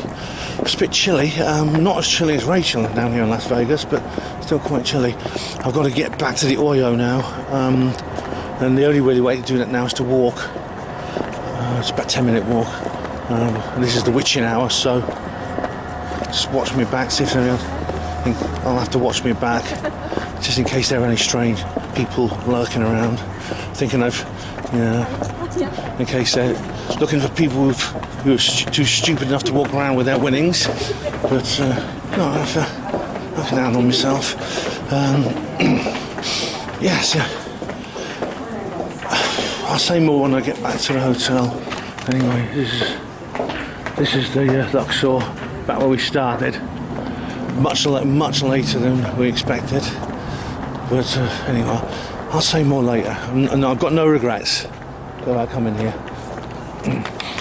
Well, I'm back at the hotel, and what a night. It's about 20 to 6. I don't know what time it is. This clock on my computer's still on. I'll tell you what's it say on that clock over there. 1 sec. It's 18 minutes past 4. 18 minutes past 4 in the morning. And I'm back at the hotel. Yeah, the actual walk back from Luxor wasn't that unpleasant. There's plenty of people around, people who look like normal party goers, and some workmen putting out road signs and things like that. So I just had a pleasant walk back from the Luxor. It was quite chilly, not as cold as Rachel by far. Still quite chilly. I was glad of my jacket. It also made me look bigger and tougher, and less like someone you could mess with. What can I say except thank you to the organisers for this brilliant, wonderful event. It's been one of the highlights of my life, quite frankly. In fact, I'm going to do something I very rarely do. I'm going to upload a highlights reel of my trip to Area 51, or to Rachel and the little alien, to Facebook. I'm not going to put it on YouTube, but I'm going to put it on Facebook. It's going to be like a taster for the full video to come next week. Thank you also to the universe for somehow letting this happen, to God, whatever you choose to call the spirit of the universe, for letting this happen. I've helped. You know, if the spirit was lending me any help, you know, getting everything, making everything fit in place, making me miscount my money, or adding some money to I could use. The fact that I could, this bloke just happened to be getting off the coach, and I got a chance to buy his ticket. All these things happened. Thank you very, very much to all of you. The little alien. Thank you to the little alien. I mean, this is just the professionalism and that they showed. You know, it can't be easy. A little place like that, and suddenly a party of 100 people turn up at 10 p.m. in the evening, but they sprang into action to provide a very efficient, a very, very friendly, very, very, you know, energetic service for everyone. And you know, I saw the huge queue, and I thought, no way is anyone going to get fed. But everyone, it was surprising how quickly that queue shrank, and everyone got their food. The kitchen is very, very, very well, very, very well run. The food's great. So thanks very much to the little alien, and thanks to everyone who was there. All the people, Jimmy Church, James Fox, and and Tina, and that lady, Tina and Tracy, those two ladies I met. It was lovely to meet them. I remembered them from the conference, and a few other people. I sat next to a lady called Kendall, who we had a nice conversation too, and several other people. You know, it was a wonderful team. Everyone was in good spirits. Even I think, like as I said before, this was badly organised, and I suppose it was a kind of experiment. You can't ask too much from people. I think they will learn from their mistakes. For example, I don't think they can use that coach company again. And not only did both coaches get lost and go the wrong way, it's really weird because like we were all navigating, and we all had our mobile phones out. And we telling the driver he'd gone the wrong way. He didn't know, but that driver drove very slowly. And I thought I noticed this on the way up there. He came off the motorway just outside Las Vegas. I thought, hey, that's unusual. And he came off the motorway, and it's strange because he started driving really slowly, and I found out, I thought there was something wrong with the coach, but it turns out this particular driver can't drive faster than 20 miles per hour at night time, which is why one of the reasons the journey took so long. I mean, honestly, what sort of coach company is this? What sort of coach driver is this? You know, National Express would never put up with this. So again, I think I'm sure the organiser will use a different coach company next time. These things happen when you're trying something new out, and but you know what? Despite all the glitches, everyone had a wonderful time. I mean, people got off the coach tired out of their wits, 3:30 in the morning, with smiles on their faces. Yeah, I've always wanted to go to the little alien, and I went, and I'm going to upload the highlights reel to Facebook, which I don't often do that. You know, work in progress. I don't often show people a work in progress when it comes to HPANWO TV, but I'm going to. It's very rare for me to do that, but I will. I did when I went to the Isle of Man, I put together a little highlights reel of my solo trip to Dawlish Cashin, but it was private. I only showed it to my friends, but yeah. So I'm getting tired now. I will probably review the speakers. I'm too tired to review the speakers from yesterday, but I will do that. I will do that maybe tomorrow. Maybe tomorrow morning, or I may not have time before I go out. Now, Tracy Garbutt Dolan is speaking at 9:15.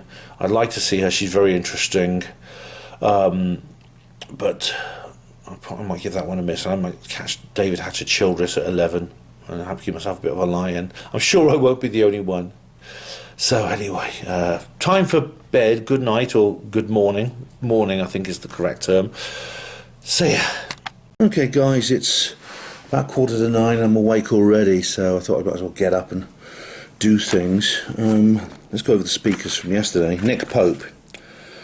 This talk was a little bit better than the one he did in Manchester. He he had longer on stage. He had an hour and 3/4. That's one good thing about this conference is they do give the speakers longer sessions, probably because they have it split over. It's so much bigger in scope. I mean, there's several hundred speakers, and there's there's the King's Chamber, and there's the 2 Lotus rooms, and there's the 5 Galeria rooms. It's huge. Anyway, he talks about his background and things he said about before.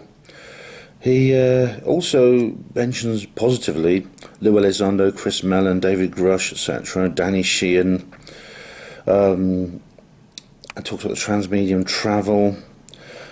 And he also, he goes through things he said before, but he says it brings up a lot of information I'd not heard before. For example, the term UAP is older than most people think. In fact, it's been traced to 1948 in the United States.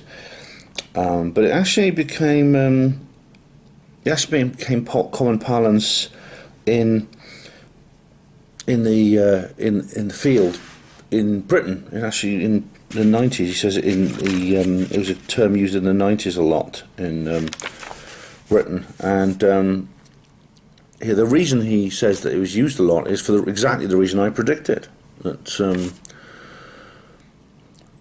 the term UFO is really loaded down now with pop cultural baggage, to the point where if you go to a minister or a senior civil servant and say, I want to do a study on UFOs, they'll laugh you out the room. You say, I think the unidentified aerial phenomena position is very, very, very, very vital for us to study. They'll be very, very sympathetic to you. And it's simply change of terminology. George Orwell was right. He brings up the public information, the threat narrative, which of course I've been through before, and he takes a similar position to myself. He also says that people make a big deal out of David Grush not having seen the aliens himself, but he says, well, that's when people criticise him for that, it's very predictable. That it's just really, it doesn't say much. I mean, Stephen Cambions of this world and many others, I keep having a go at him. So, for example, Nick Pope used to be in something called NUCPOL-SCI, which is short for Nuclear Policy Security. And he says there's people there who know all the secrets about nuclear weapons that are kept from the general public.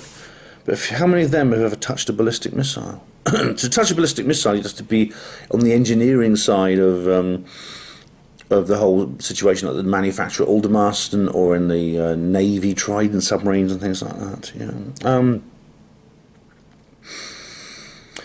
He mentions Ken Klippenstein, and as he says, it's shameless. I think the word he's looking for is shameful, but he says shameless, and I agree with him. And he mentions the whole situation with the skiffs going on and the congressional hearing. And he also says that if the whole ATIP ORSAP thing was just about terrorist threats, because some people say, well, they're just talking about Russians and China and terrorism and things like that, or terrestrial threats. He said it'd be totally different. You wouldn't be having words like wormholes, Drake equation, and things like that, anti-gravity. And he talks about he says the same thing that Danny Sheehan does about the NDAA 24 and how good that is. He says he likes Contact and Arrival. He's got good taste in movies in terms of his... Contact is just like a SETI film, but Arrival is a very good alien invasion film, probably the best one ever. An alien invasion is it's a type of movie or genre that varies an awful lot in terms of technical quality and intellectual content, and Arrival scores very highly on both counts, very highly. He says he talks about he's got a show on 4BK TV actually after Contact. I think I've seen one of those because Forbidden Knowledge did give stuff away. Billy Carson's channel. He repeats a lot of the stuff Richard Dolan does. Says, "Are the aliens tourists?" Which is possible, as funny as that might sound. He blows his own trumpet a lot, saying he was at the Royal Society events and things like that. During the Q&A, someone asked him about, is there a UK equivalent of Richard Doty? Well, I think probably, I mean, he didn't answer this. I mean, I would have to say, the equivalent, the UK equivalent of Richard Doty is probably Nick Pope himself. Sorry to say, but that's true.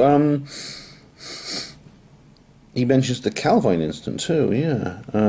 Apparently he let slip something that I know James Fox doesn't want revealed yet, but that his next film is about Calvine. I mean, I think that might be a secret. But anyway, you know, Nick Pope, as always, he can run with the fox and chase with the hound anytime he likes. He can make all the right noises for whatever audience he's in front of. The guy's not to be trusted, I don't think. I mean, his behaviour when the Larry Warren thing emerged was really beyond the. It was very unpleasant. You saw a very nasty side of him. I had to block him at that point because he was attacking Gary Heseltine by name. He also mentioned me without. He just called me. He called me a friend and supporter of Larry Warren. He didn't actually mention my name, but it's pretty clear he was talking about me. And he became very chummy with a bunch of internet trolls. When you'd think that kind of petty drama would be beneath him.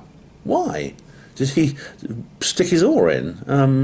Unless the petty drama was, you know, by complete accident, it hit the right note that he wanted to amplify. Yeah, don't trust him. Now the next one. This is the next one I went to see. The one before I went off to Area 51. Was the UAP panel. Now this is probably the best session of the entire conference so far. There was Steve Bassett was hosting it, but he had on the panel, he had like a row of speakers: Richard Dolan, Caroline Corey, the film director of Terror in the Sky. If you haven't seen Terror in the Sky, please watch Terror in the Sky, because it's really one of the most important UFO films made in the last decade. I mean, it corroborates independently the things that the US Navy, the evidence the US Navy gathered in 2004. There was Danny Sheehan, Paul Hynek, J. Allen Hynek's son, Barry Littleton. I'm not know much about him. I know he talks a lot about Dolores Cannon, who I found very interesting before she died. Yeah, an interesting panel lineup there, and she talked about progress so far. Sheehan's talked about the full-scale UFO disclosure campaign by Congress, which is interesting language for him to use. The NAA is now past. It's basically poised and ready to roll. Kind of what he talked about last night. And he also says something interesting with Sheehan. The next president of the United States will be the disclosure president. No, he says no doubt about it. That's a whole year away, more, because that's when they're elected, not when they're actually inaugurated. But I do hope that you know who I hope will win. We'll cover that close to the time. Paul Hynek mentions the whole spiritual issue, DMT, and that's very interesting about how you see aliens during DMT. Graham Hancock talks about this, and Terence McKenna. Someone asked about, this was like a Q&A session mostly. They asked about the metallic-shaped craft compared to today's luminescent spheres and things like biological entities, tic-tacs, orbs. I think it's... I've said this before. It could be that what we call the classic UFO, the black triangles and the saucers, they tend to appear at low altitude. The reason I think we're getting more sightings of like spheres, orbs, tic-tacs is we're seeing more action from the government, more is being released from the government, and this includes things that are higher up. And I mentioned this in my written review of the latest UAP report.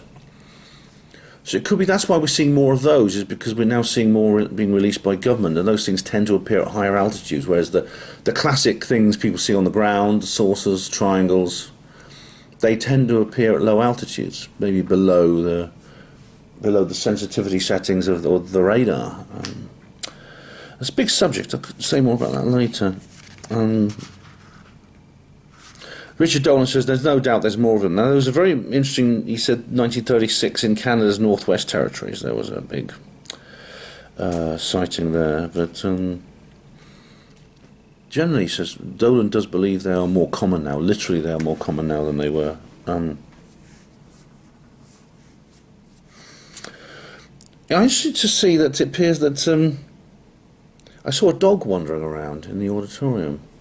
It's funny, dogs are allowed inside the these places, and that's really weird. You don't get that anywhere in Britain.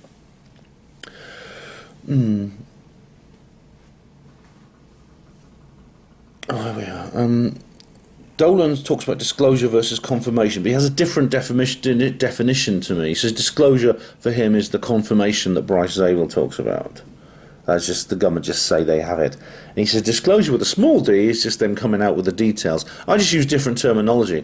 I agree with Zabel. The confirmation is just them saying UFOs are real.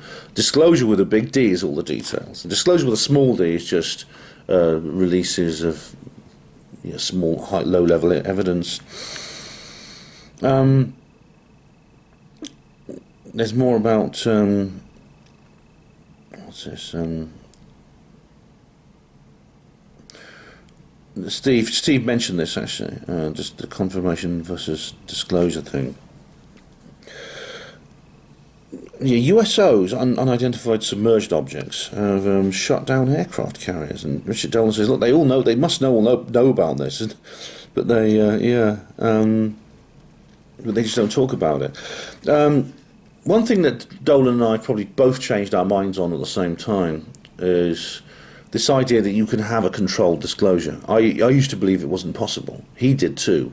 Now, because in his book, AD, that he wrote with Bryce Zabel, AD After Disclosure, he makes this clear. But, he does now say that it is possible, that there could be a controlled disclosure. But it's interesting that better whistleblowers are around than Grush, according to him. That'd be quite something. Dolan used to be quite black-pilled. He must probably less so. He talks about the thing that I brought up about the number of UFO sightings, really how much there are compared to, they're probably like, it could be the number, for example, the number that are reported versus the number that are not, where they appear, how often. They're probably around all the time. They're probably just, and how many are seen? How many do we see compared to how many UFOs we don't see? And now Paul Hynek says, what would you? This is interesting. He said, if you put a role play out, he said, what would you do if you were the top brass in government and you had all this information? Put your hands up if you would just disclose it all. And of course I went like that, and everyone else did as well, including Steve Bassett. But he says, no, Lacey, you're not thinking like they do. Maybe not, but they're thinking that is that scene from Jack Nicholson in that A Few Good Men. You can't handle the truth. What if we can handle the truth? Someone asked about channeled, the reasons why they're here, and channel information gives those answers, but conventional ufology doesn't. Well, I'll live with that. I mean, most channeling I find very incredulous. There's been the world's biggest ever contactee survey. I mean, this conference is a very new age thing. Of course, there's a big overlap between the ufology and the new age. Someone mentioned remote viewing, psychic warfare, etc. The Ariel School, and apparently now Caroline Corey has a film called Superhuman that I've never seen. Sounds interesting. There's Ariel School. Preston Dennett has written a book on schoolyard encounters. He's noticed these patterns, like from Rua, from Broadhaven, Westall, etc. Sounds interesting. So I actually interviewed Preston Dennett the other day. It wasn't on my show. It was on. I co-hosted it with Neil Ward, the Paranormal Peep Show. Someone mentioned the secret space program and Michael Salla, and Danny Sheehan takes a very dim view of this, and I don't think we should. So anyway, that was the UAP panel. Interesting stuff. Really, it's great to get all these people in the same room, these great minds of the UFO disclosure world. I mean, it's a good job a meteor didn't land on the room that day, because it would set back ufology 25 years. And that includes me being in the room too, I should say. Anyway, it's now about 9 o'clock. Have the clocks changed over here? I don't know. I think American clocks change first and then ours do, so it's still an 8-hour difference. Anyway, I'm going to see, maybe I should got time for some breakfast. I might try the Hooters breakfast, actually. I've not done that yet before I go across to see Randall Carlson. Oh, good morning, everyone. I'm now heading out to the venue. I decided not to have the Hooters breakfast. I didn't really have time. I just wandered through the lobby. Interestingly, there's still people playing in the lobby. And funny enough, like when I came home what was it, almost 4 a.m. All the crap tables and the roulette wheels and the card tables, they're all surrounded by people.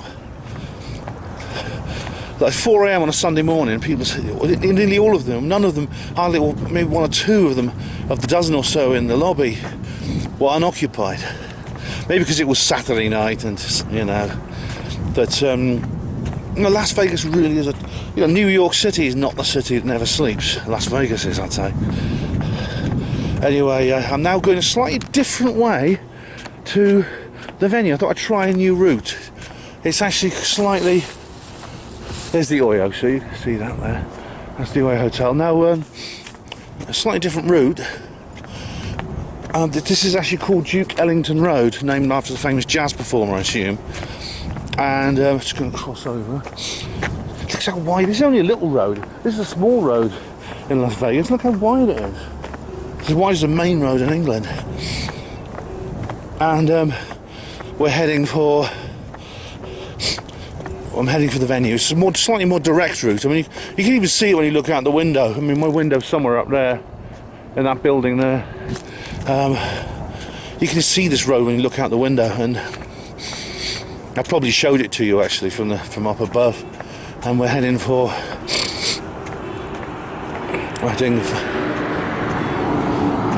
towards the venue. When I come to the end of here, you'll see it much more clearly. Is that a Janet? No, it's not. Plane just taken off there from Harry Reid. I can't get over the irony,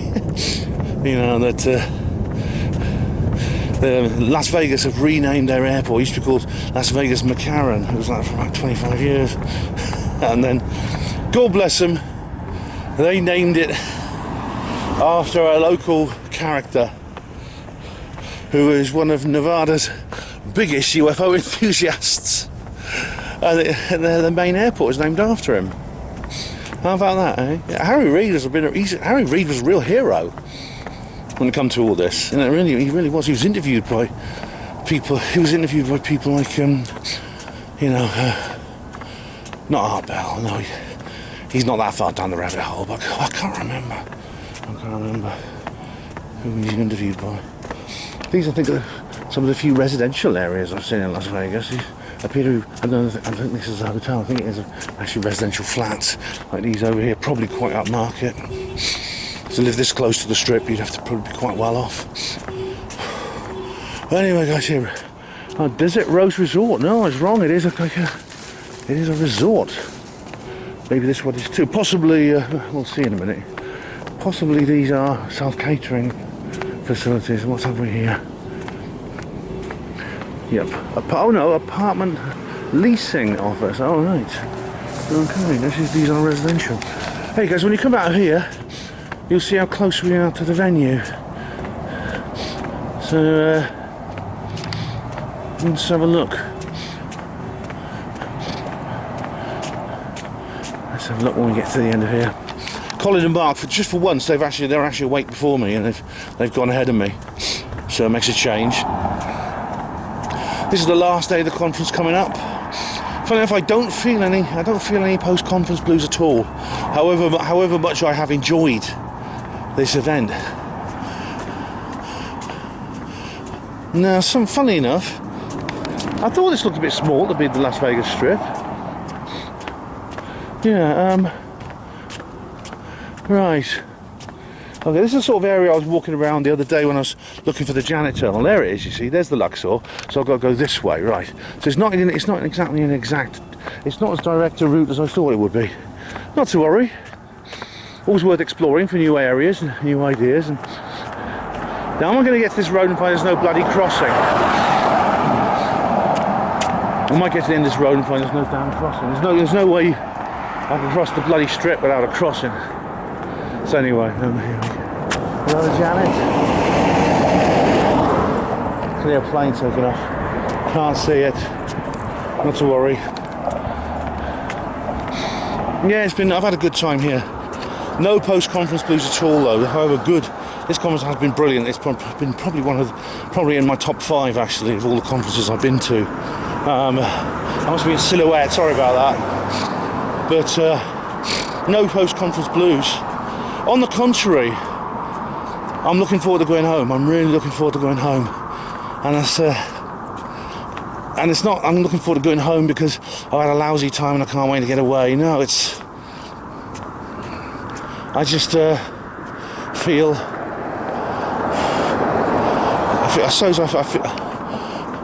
like I need to be back at home. I need to be back with my family, especially my daughter, and things like that. I need to be able to talk to people. Although I have actually caught up with people on Facebook, which is nice. I uploaded that brief clip this morning.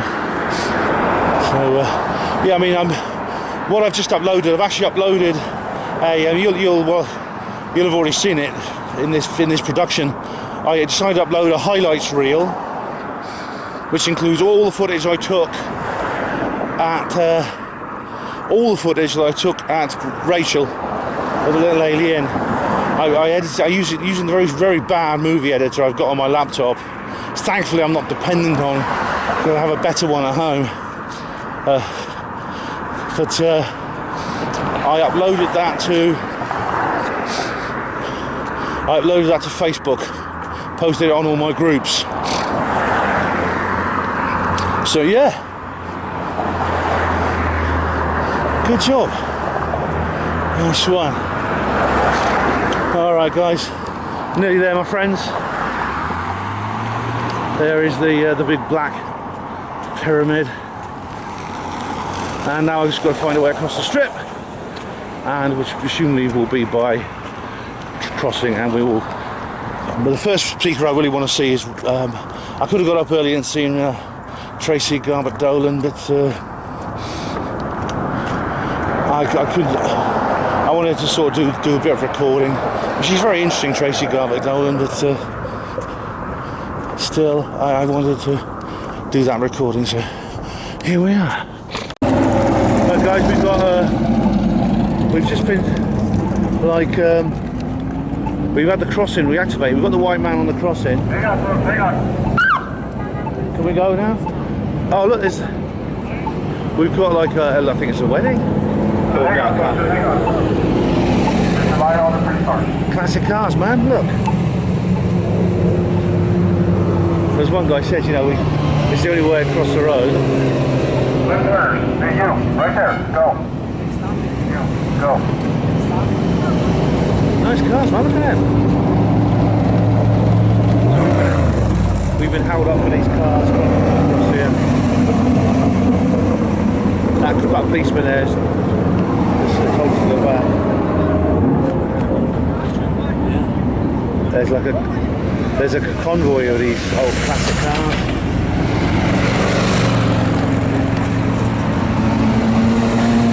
There's an old MG there.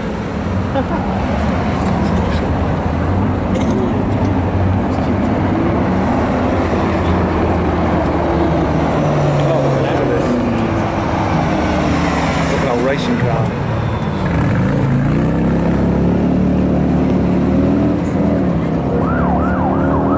That's an old one. That's a Rolls Royce. I think. Is that a Rolls? Yeah, it is.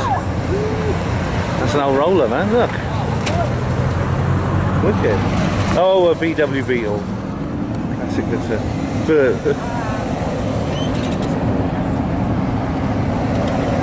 30, where that car's called.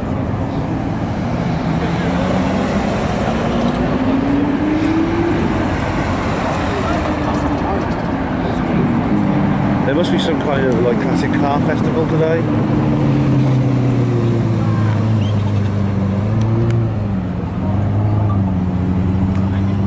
Hope you guys are into classic cars. By the way, I think this route is not actually the route I just walked is actually not any quicker or any less than ones I've used before.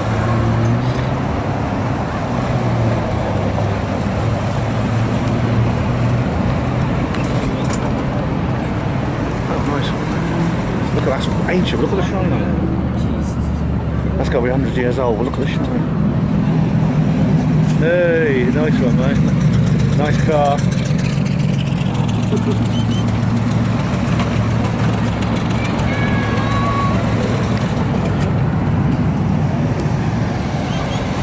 at that one. Beautiful. Roll forward, I think.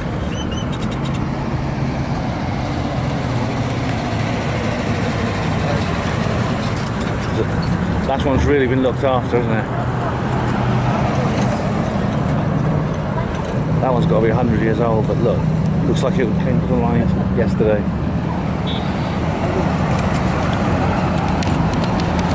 I'm here in the merch hall. Looks like we've got the hangover slot. But, this is DAC stall. There's lots of interesting, including his own titles here. He's actually good.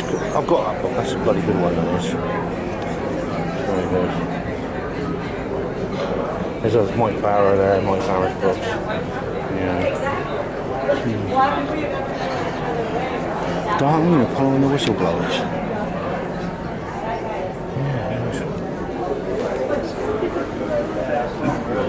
There's crop circles. Oh, do you remember?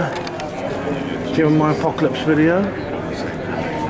This guy appeared in Kenya in 1988. He's apparently the Maitreya. You can pause and read this, guys. There's Benjamin Cram. Is that we're adapted intelligence of the planet, humans, and they're the love aspect. So it's love to adaptive intelligence. So what we're doing. I'm just seeing him now, world teacher. Different kinds. There's breakfast.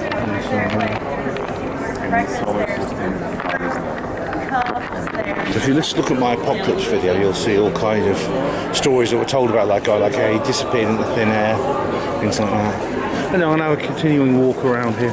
I'm going to buy something at some point. I'm not sure what I need to buy something. Probably one of the books. I met another lady here who I've been talking to. She's one of the volunteers at this event. And it's Sheila. Hello, Sheila. How are you doing? Hello. Hi, everyone. Hi, I'm Sheila. I'm going by the nickname Savvy, and I'm an intuitive coach, and I'm clair-eloquent, and this event has been so expansive and wonderful. Maybe you can join us today, still for the day, or can join in London when Disclosurefest comes to London, and you'll get to meet Ben. Exactly. I've just found out there's going to be an event like this in London, so I mean, I could love to be a volunteer like you, and that's definitely. I think maybe we need Ben to be a speaker. I would love to. I'd be honoured. Let's bring it up. A VIP. Yeah, I'd be honoured. Sheila, I really would. I just met you, but you got VIP written all over you. Oh, great! Yeah, I'd love to. I'd be honoured. I really would. Well, they would be lucky to have you. Something will happen. Yeah. I think it'll all work out. Yeah. That'd be beautiful. So, do you have a website or anything like that? Yeah, I have a flowwithmygo.com, because if you can flow with my go and then you flow with your go, it's a beautiful time. Oh, right. You look so happy and cheerful and full of light. And and it's not peacocking when you're a peacock. So everybody, whatever you are, a peacock, a puppy, a squirrel, you be you, because it's not peacocking when you're a peacock. Right. So. Am I right or am I right or am I right? She's right. Yeah. I'm right. Yeah. Well, thanks very much, Sheila, for being. Thank you for being on HPANWO TV. Thank you. All right. I'm in the King's Chamber right now, just waiting for Randall Carlson to start. I did manage to get a cup of coffee in the end from Starbucks, and I met that Michelle in the queue, a lady from Paid to Black. So I had a nice. Again, it's one of these sort of silver lining things, and I had I went back to that store where I met that lady Sheila who I interviewed, and there was a chap there. We had some most amazing discussion. Started with Gurdjieff, Uspensky, and went on to Enoch Crane. And about how some of the negative experiences in our lives can be very character building. And it was one of these sort of like magical conversations you only really get at an event like this. It's so rare in everyday life, which is what I love about these kinds of conferences. I just love them. This is why I'm never happier when I'm at a place like this. Never. I am in my element here. And it is always difficult to return to normal life after you've been at a place like this.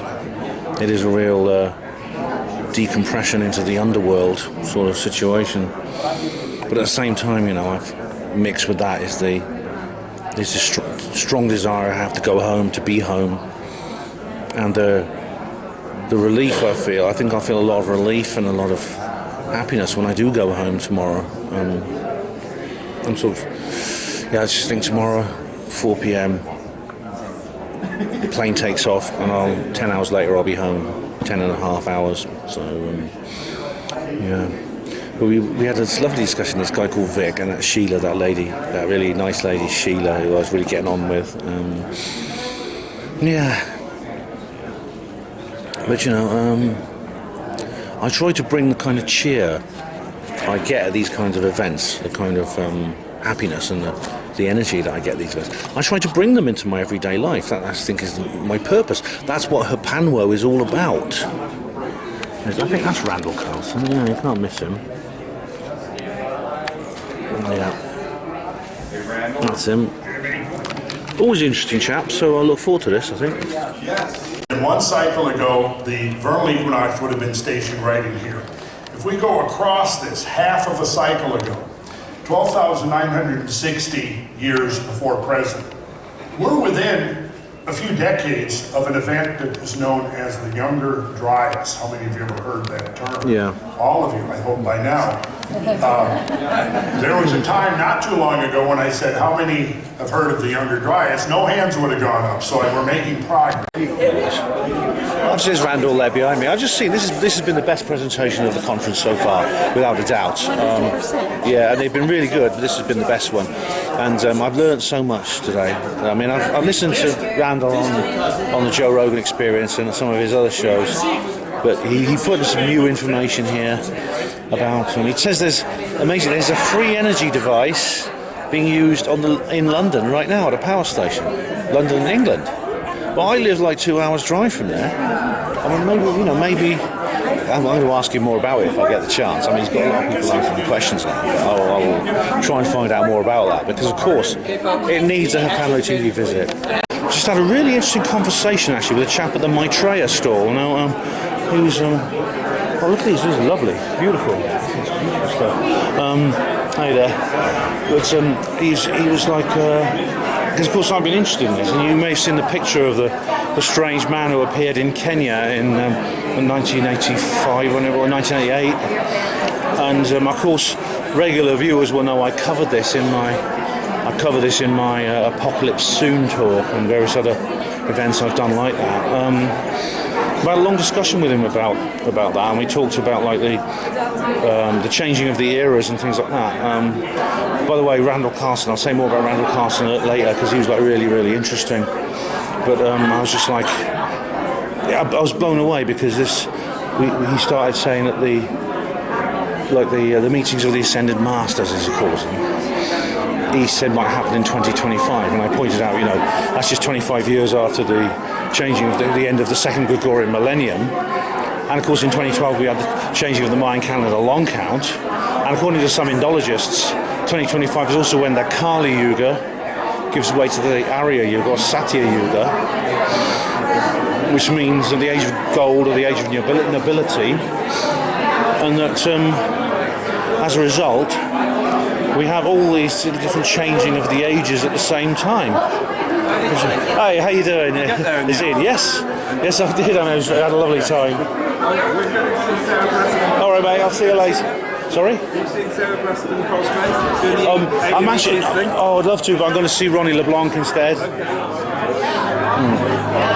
So yeah, we had and there's all these other things as well. The change, of course, the dawning of the age of Aquarius, according to that song, which is, of course, I know astrologers disagree about this. Some of them say it happened in the late 19th century. Others say it won't happen until the 23rd century. But it's interesting that all these apocalyptic events are happening at the same time. Very, very interesting indeed, I think. Anyway, I'm going to go in there and see Ronnie LeBlanc. The center of the base is not accessible by the U.S. Army. They had a Bigfoot sighting on the base. A military police officer who just recently did an affidavit and gave his testimony chased a crimson-colored 7-foot Bigfoot that was on the military base. Oh my God. Into the Nashua River where it just vanished. Is interested in what's going on at that military base. But these military bases were placed in these areas where this activity was happening for hundreds of years. So in 2010, a few... Okay guys, I've had to leave Ronnie LeBlanc early because I didn't realise this. For some reason I thought it was 6 p.m. But Caroline Corey's Terror in the Sky was actually screening at 3 p.m. followed by Q&A. I wanted to see it from the beginning and it's already started. I didn't realise that, so she overlaps with Ronnie LeBlanc by half an hour. I've got to go to Galleria E now, so I missed the first 20 minutes. I mean, it's not the end of the world. I've seen the film before, but it's a bit rude to walk in halfway through or just after, so I feel a bit uncomfortable with that, but hopefully no one will mind. But Ronnie was fascinating. I'll say more about Ronnie later. But Ronnie was a fascinating chap. Oh, this is lovely, isn't it?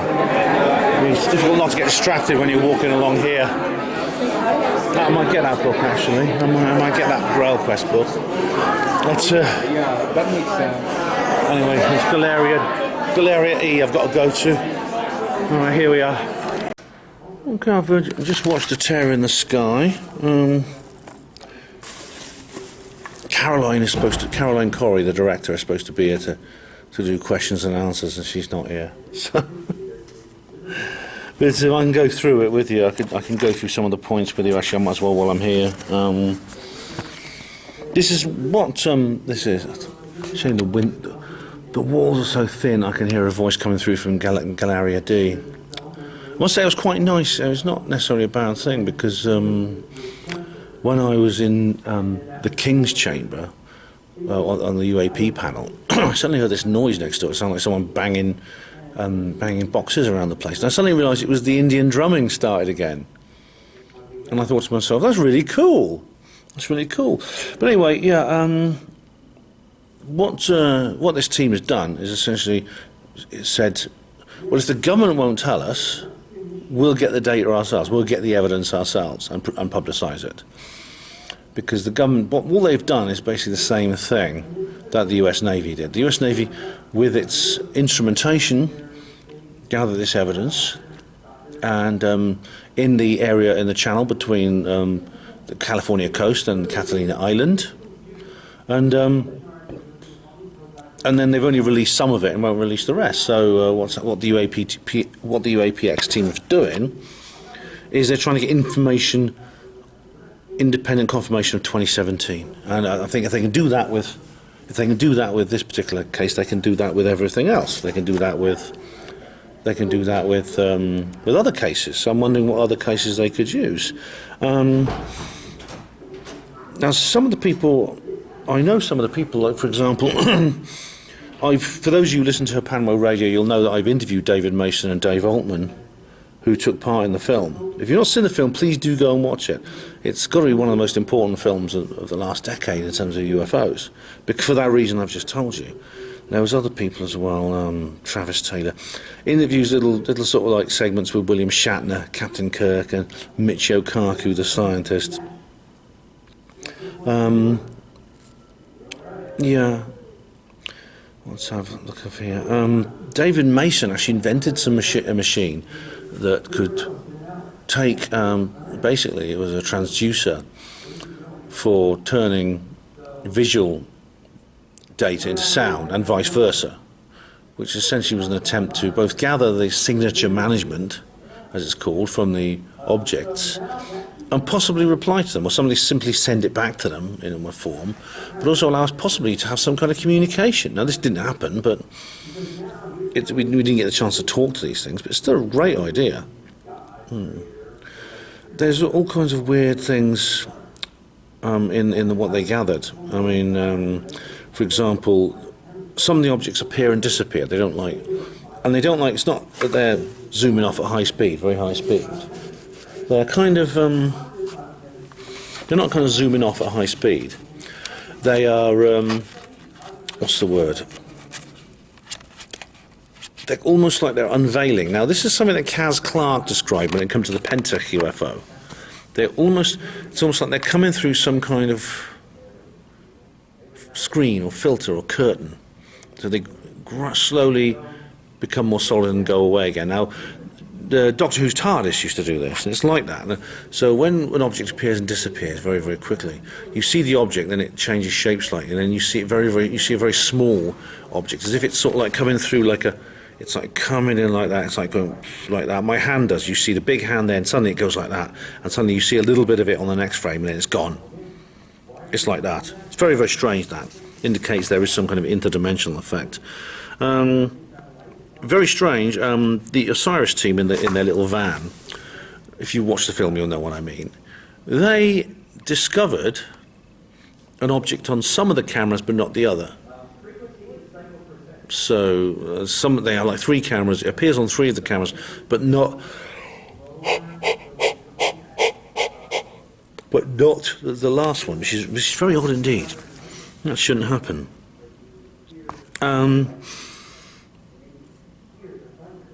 Now, Michio says at one point something which I think is a little bit naive. Just one piece of irrefutable evidence, just one piece, would change the world. It would change, everyone would change their minds. If you just present them with a piece of evidence, an irrefutable piece of evidence, they just change their mind. They would just all become, they would all say, oh, we were wrong all along, and yes, this piece of evidence is real, and we're going to change our minds about it. I don't think, is Michio really that naive? Because, see, that's already happened. Irrefutable pieces of evidence have been presented to the scientific community, and they've laughed at them. The change comes when basically there's the paradigm shift, where people kind of like, it's almost like a cultural thing. There's many examples I could give you of this. There's a scene which describes the cover-up by the Navy, and Gary Voorhees and Kevin Day on their ship, the USS Nimitz. It was a very, very, it was an upsetting time for those guys because, you know, they knew what was going on and they couldn't talk about it. And these strange men in, no, it's not men in black, but these people who were obviously CIA or something similar came to the ship and took away the tapes and things like that, the data tapes. This happens a lot with sightings of sort of like police, government, military type situations. And the fact they can talk about it now, it's such an intense emotional experience for these guys after 20 years of being able to speak out. They were literally crying on camera. It was a very moving moment. And then of course the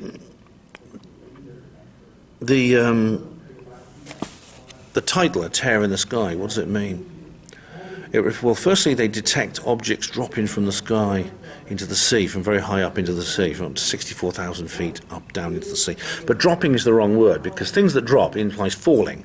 Now, things that fall always fall at a fixed rate, as the famous test by it was Galileo was at the Leaning Tower of Pisa. You know, the big ball and the small ball hit the ground at the same time. So something falling will fall at a fixed rate of acceleration until it reaches terminal velocity, then it will continue at terminal velocity until it hits the ground, or whatever, or something that will impede its fall. These objects fell much faster than that, many times the speed of terminal velocity. But it turns out that they found, it looks like they're dropping out of, well, they didn't actually see them drop out of it, but they found this patch appeared in the sky, in this cloud. It looked like a strangely coloured patch. It was only there for a few minutes, but then these little white tic-tac-like objects appear in it. It's almost like this is some kind of hole in space-time through which they're like emerging. Very odd, that, isn't it? And that's hence they did gather. So this team did independently gather this evidence, definitely. Now, Caroline is supposed to be here because we're supposed to have a Q&A, but she's not here. So we'll just have to suffice with watching the film. Okay, I'm going to nip into Galleria C now and watch Michael Cremo. Very interesting guy, ancient mysteries researcher. It's kind of that, it's coming to an end now, and the vendors are all packing up their stalls. There is the gala dinner, which I'm not going to, which is starting soon. So I think that's almost it. I'll check the schedule in a minute, but I think that's almost the end of it. It's been good. It's been good. Very good indeed. No, I was wrong. Both the Lotuses and Gallery A and B are carrying on until about 8 p.m. Yeah, for people who don't go to the gala, there's a little bit more. So maybe I'll see what it. I think there's one about the Brazilian Templars that looks quite good, but I do need to get some food. I haven't eaten all day. But what's significant, you see this triangular form at the bottom of that cross? Okay. Now, it's very difficult to see, but at the bottom of this cross, there's another one. And now you can really see it. There were several of these crosses with this triangular form at the bottom. And these are found in Istanbul, in Turkey. They're found in Hagia Sophia. They're found in Peniche. They're found in Tomar. They are found in Spain. And they are found in France. Well, that's the end of the conference. So I think it's all over.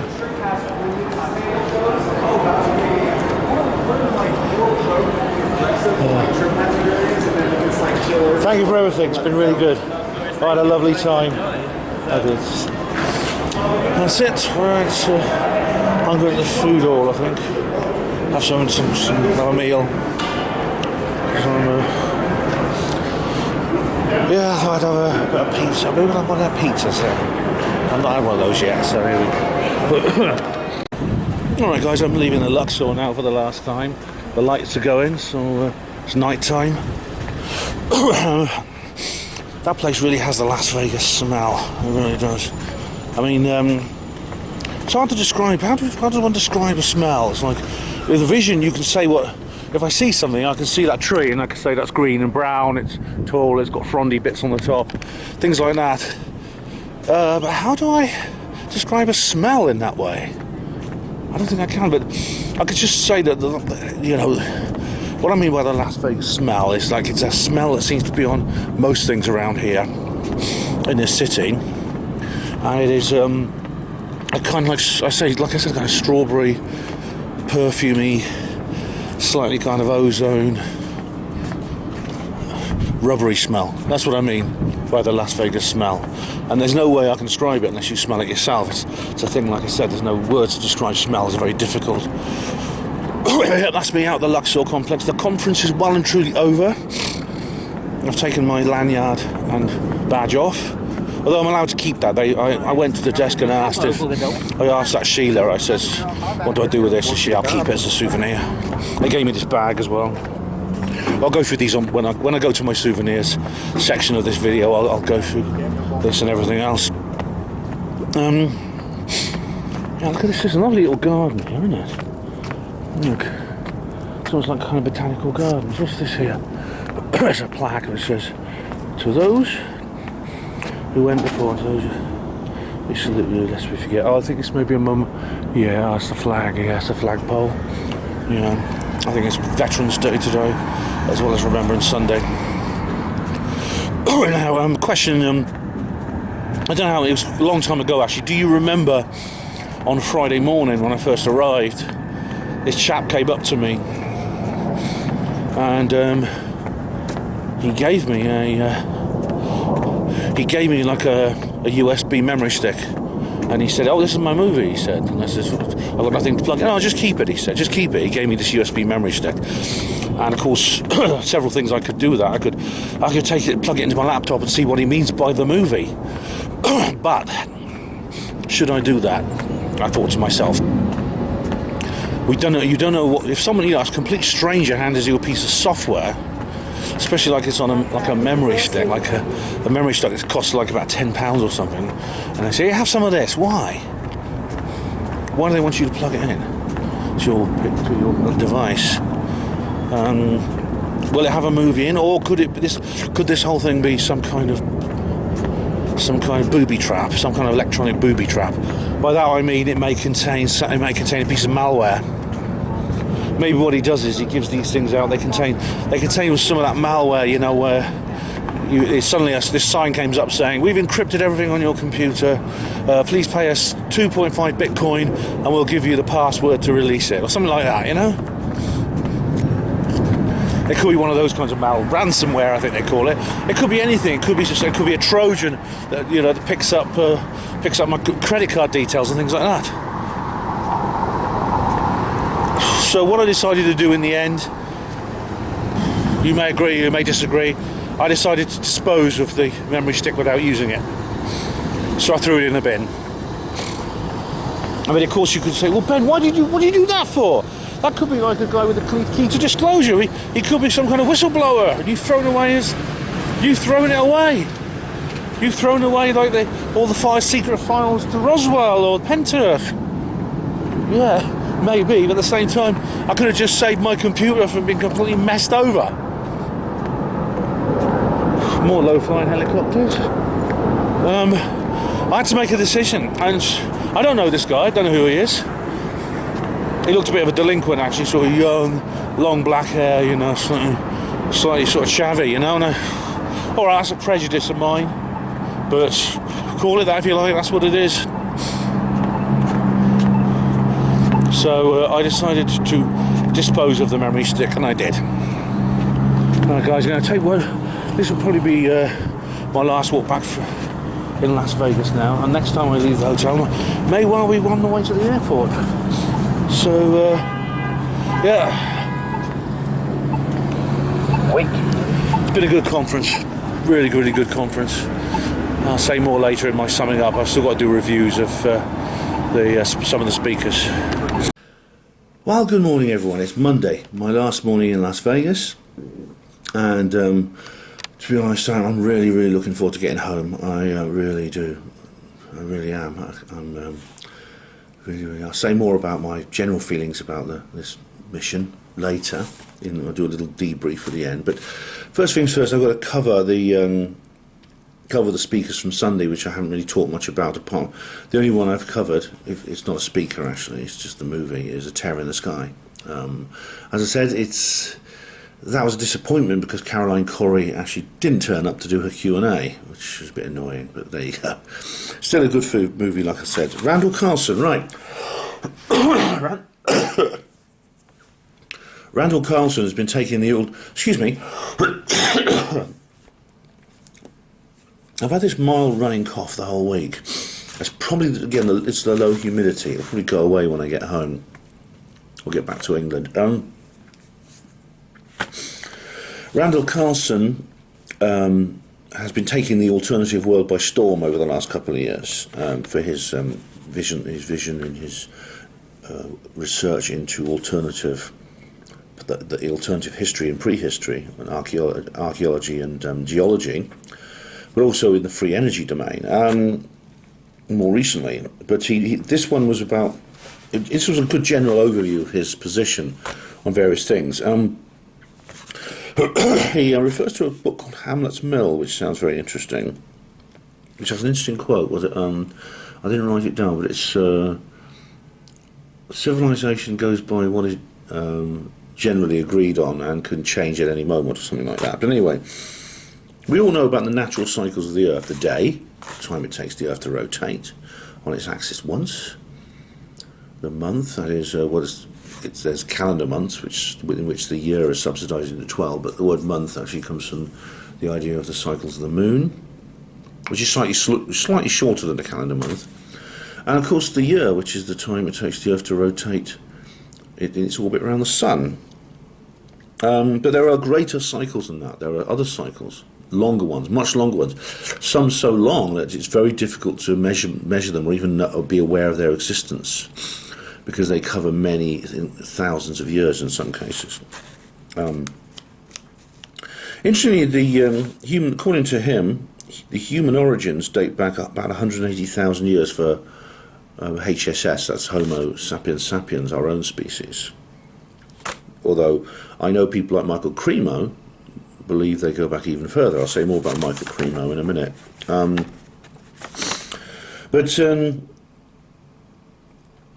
According to conventional belief, that basically we were living in a Paleolithic state for all but the last 10,000 of those 180,000 years, which seems odd when you consider that you could go back 180,000 years, and you could go back there and you could meet people who were physically exactly like you. People who, if they lived in a different environment, could be taught to fly the space shuttle. So, you know, there's nothing stopped. There's no reason why you couldn't take someone, a small baby from that period in 180,000 years, adopt them into a modern family in today's world, and they could grow up to be a space shuttle astronaut. It's odd that we didn't really advance much. I mean, Graham Hancock thinks that's to do with he says, oh, it was dull for all that time, and then we discovered ayahuasca or something, and then we had this human revolution. We started producing art and things like that. I know that's contentious. I know that Richard Rudgley thinks, he says, I think that's nonsense, he says. But he mentions the attacks on Graham Hancock, interestingly, and ancient structures from the Incas to the European cathedrals. I'm glad he brought up the European cathedrals, because this is a point I made in my York video, which is, I think, is one of my best videos, actually, one of my favourites. The one where I go to York and have a brilliant tour of the city with Lily Brunton, a brilliant local historian and researcher. Yeah, we look at these pyramids in Giza and Central America and places, but we got these structures in our own cities that still, 1,000 years after they were built, still dominate the skylines of our urban areas. And there was, when you look at the cathedrals, they're actually as mysterious as anything sticking out of the Amazon jungle or the Egyptian desert. Yeah. He talks about symbolism and the precession of the equinoxes. Now, this is one of these greater cycles. It seems all cultures everywhere you go have this idea of greater cycles, but there is one we know about for certain. It's the precession of the equinoxes. That means every 26,000 so many years, I can't remember exactly what it was, the Earth goes through a cycle in which on the equinox you see a different sign of the zodiac in the sky. This is where you get the idea of the dawning of the age of Aquarius, because these periods of time where you see a particular zodiac in the sky, a particular sign of the zodiac, is called an astrological age. And we're currently, well, depending on which astrologer you talk to, we're either in the age of Aries and have been since around about the time of Christ. The average, it depends on the borders, where you draw the borders of the various constellations, which again is quite arbitrary, actually, and when you consider, it simply marks on the celestial sphere. But depending on where you draw the boundaries between the constellations, we're either coming to close to the end of the age of Aries, or we are in the dawning of the age of Aquarius. In other words, we have moved into the age of Aquarius. And again, back to Helen Sewell, who you remember from Glastonbury, she doesn't believe we are not in the age of Aquarius yet, and won't be for sometime in the 23rd century. Other astrologers says no, we are in the age of Aquarius, and we sort of entered it around about in the late 19th century and things like that. Either way, this cycle is extremely long, and measuring it is very difficult. So, for example, in order to pass through just 1 degree, takes 72 years, an average human lifespan, or just under, depending on it seems to be about that, and 70, I think the average human lifespan in some countries has risen to about 80 now, but it depends. It's probably because of a better lifestyle. So if you divide them up equally, you get a period of 2,160 years for every astrological age. And to measure the precession of the equinoxes is very difficult. It would take actually, a single astronomer probably couldn't do it. They'd have to do some measurements which then be passed on to future generations to measure, because you talk about just 1 degree in 72 years. But it turns out ancient cultures knew about it. It's interesting. And he talks about periodic precession cycles. He talks about the Pleistocene epoch, which is like roughly 100 precessional cycles. So that's like roughly 2 million 500,000 years it took. This is like a period of time leading up to the Ice Age. So what causes extreme climate change? And this is, well, the news tells us what causes it. We do. We nasty people, we nasty, horrible, decadent humans cause climate change, which is why we need a nice, benevolent government that has all our money and resources and our obedience to save us from ourselves and save the world from us. Yeah, don't get me started on that. And he talks about the Holy Grail. That's interesting. What did he say? The Age of Taurus.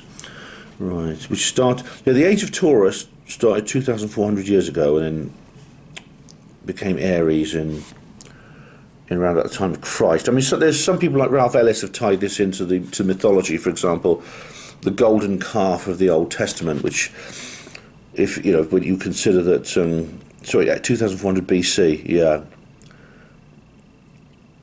No, sorry, got the dates wrong. It's about 1800 BC to time of Christ, because it's likely that the mythology of the Old Testament goes back to that period, at the Age of Taurus, and which is why you get a lot of cow symbolism in ancient Egyptian mythology, and the people who worship the golden calf, the Canaanites, in the Bible, who the Israelites smote them. You must smite the Canaanites who worship the golden calf, and which God said in there. Yeah. He mentions near-Earth asteroids, which should be good for space weather. Yugas versus Western astrology versus geology. Yeah, the yugas are the cycles in the Hindu world, which covers much of India, but also parts of the Indochina Far East area. Interestingly, 2025 is said to be the end of the age of Kali and the beginning of the Arya or Satya Yuga, which I find fascinating. I brought this up in my Apocalypse talk. If you've not seen it, please do. Because it seems we are in an apocalyptic age according to multiple different ancient mythologies. Of course, I'm going to shock you now and tell you that I do believe climate change is a threat. There you go. But before you leave, Ben, what did you just say? No, climate change is a threat. Because climate change happens, and it happens the thing about climate change is, it has happened many, many times in the past. And the cause is very often a mystery. And the changes can be extremely radical, far more radical than anything, than the greatest doom-mongering, like globalist troll can come up with. I mean, in Greta Thunberg's worst teenage nightmares, she couldn't come up with the kind of climate change that has happened in the past, according to the Greenland Ice Cores. Changes of up to 8 to 9 degrees centigrade in the space of like just literally days. It's a kind of like day after tomorrow scenario for that, and it's a horrible film by Roland Emmerich, but it's an example of what I'm talking about. And very often that climate change is not just in the direction of warming, though; it's sometimes in the direction of cooling. And in fact, if we had a sudden change of 8 or 9 degrees colder, we'd be in deep shit. This planet and humans would be in far worse conditions. It'd be a far worse situation than any kind of warming, because you'd suddenly find areas which are currently fertile farmland, for example, Europe, and North America, and China, indeed China and places like that, where a lot of the food of the world comes from, would suddenly find themselves with a subarctic climate and little or no ability for agriculture. You would have the most awful mass starvation the world has ever seen. We'd have to shift all the agriculture to places like Africa and places which are now desert. But the thing is that if you did that, that would take years to achieve. In the meantime, most people would die. Yeah, it's a scary situation. And I'm afraid, as frightening as that is, there seems to be nothing we can do about it because we don't understand the cause. There are causes we know about which affect climate, and it's not our gas-guzzling cars, things like that. It's things like solar cycles and volcanoes, and unfortunately there's nothing we can do about those.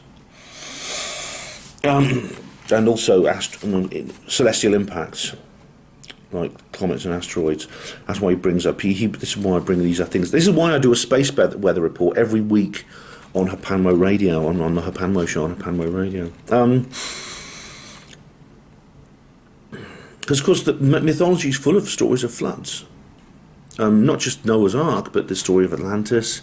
There's Manu in India, which Manu is actually, the story is almost exactly that of Noah. It's a story from the Rig Veda, an ancient text. It's actually far older than the Bible, and it has a character called Manu. And if you read through the myth, it's almost exactly the same as the story of Noah, as if whoever created the Old Testament and the story of creation and destruction borrowed that story from ancient India. I'm being sarcastic because, of course, that is exactly what happened. The only difference with Manu is the ark was towed by a turtle, a giant turtle. Actually, they attached ropes to the ark to this giant turtle, and it towed the ark along. There's the Welsh myth of Cantor of Gwaelod, which is an Atlantis-like story. Now there was now by trade, Randall Carlson, he's a builder. He's qualified as an architect and an engineer, and he knows about building things, which is why he's interested in the various structures and things that go around. But he's minored in geology, and what he's said about geology is astonishing. He's found enormous scars on the landscape all over the world, which indicate mass flooding. For example, ripples. Now, you know, if you go to the sea, you go down to the beach and you see those ripples on the sand, which are characteristic of the part of the beach which is below the high tide mark. That's a product of flooding.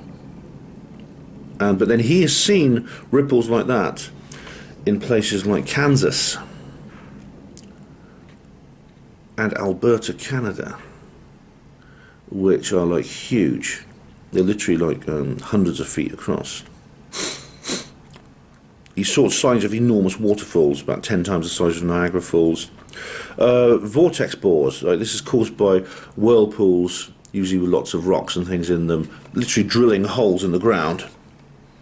And he's found literally holes like 20 feet deep in the ground. These vortex bores are like, he's got a picture of Graham Hancock looking into one of these vortex bores, and it's like, this is about 100 feet across and like 200 feet deep, this hole.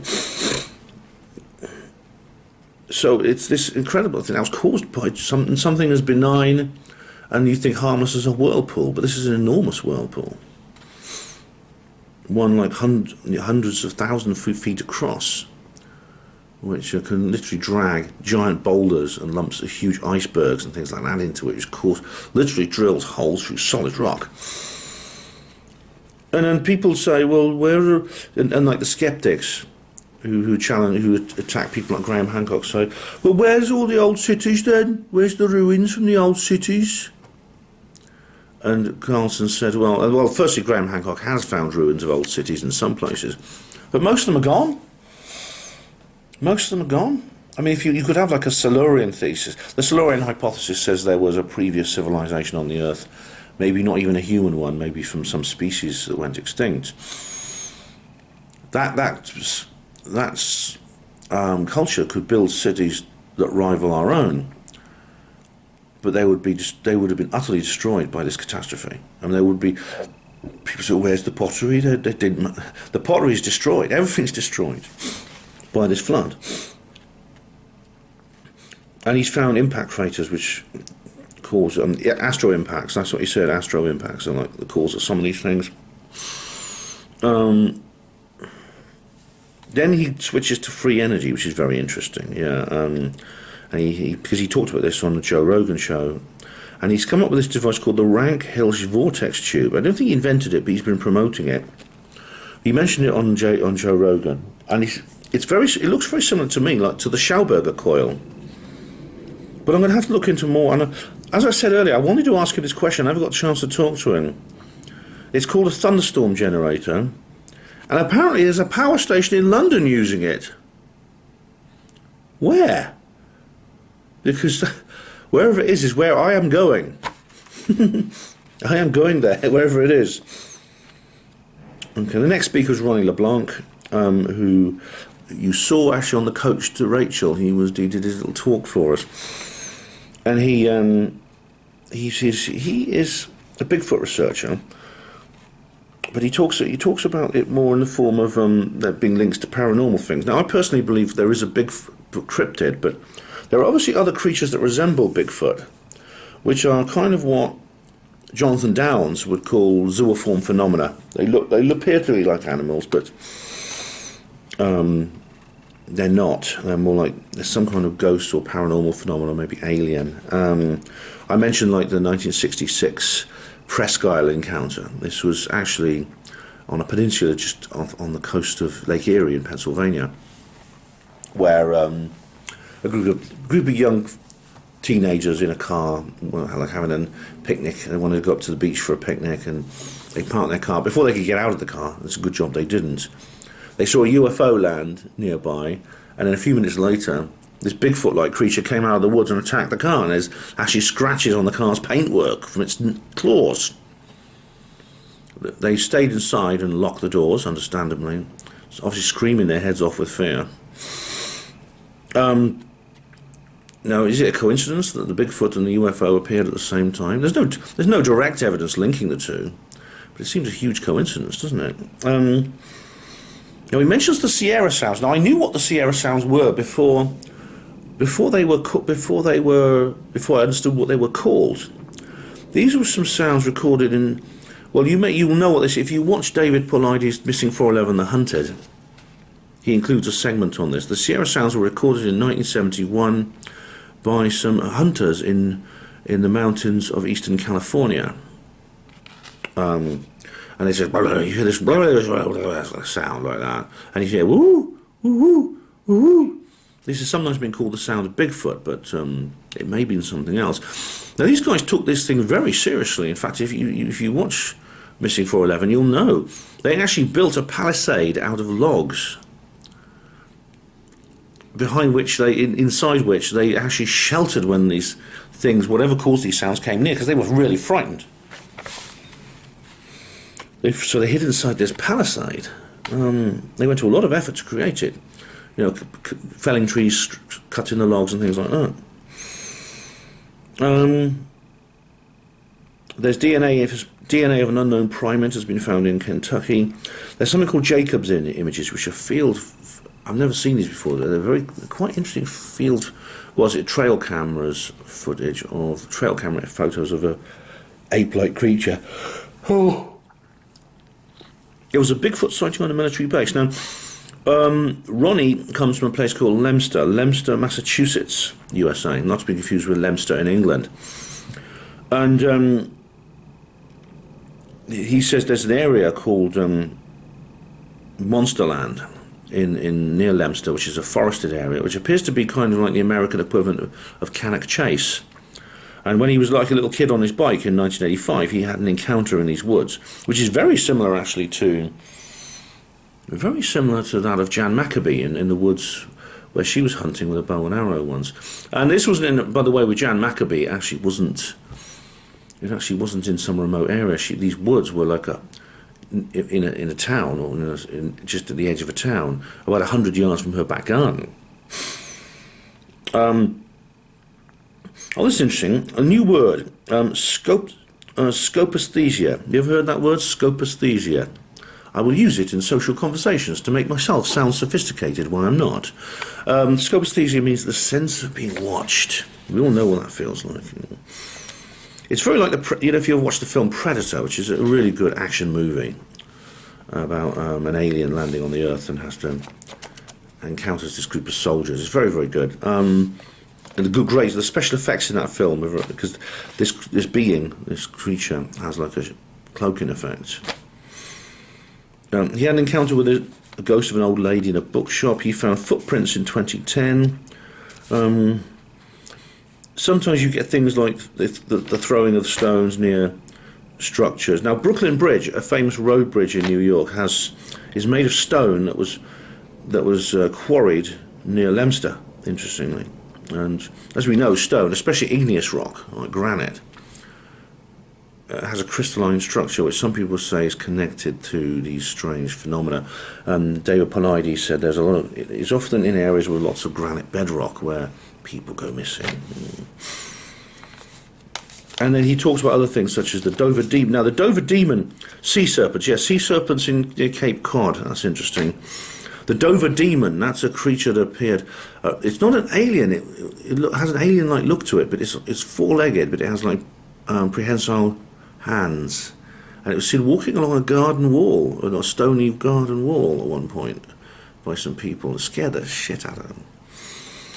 Very scary creature. The Wendigo, which is a creature from Amerindian mythology, which has antlers. The Dogmen. Pukwudgie, the Pukwudgies, which I know Christina Gomez has got a little toy one. Of course she calls Puck. Now Chewbacca. Now Gary Robinson is going to have a lot to say about this, because Gary has mentioned that Chewbacca's kind of based, the character of Chewbacca was based on George Lucas's dog. However, Ronnie says, where did George Lucas, where was he born and grew up? He was born and he raised in Northern California, in one of the Bigfoot heartlands.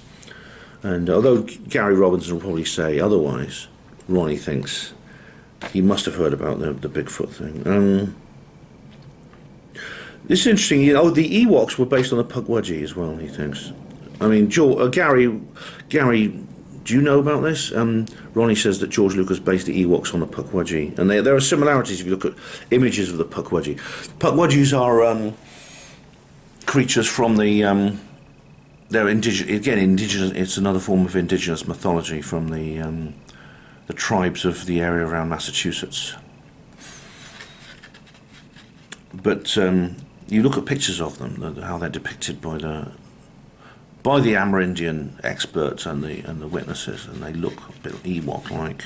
Well, they're not as cute.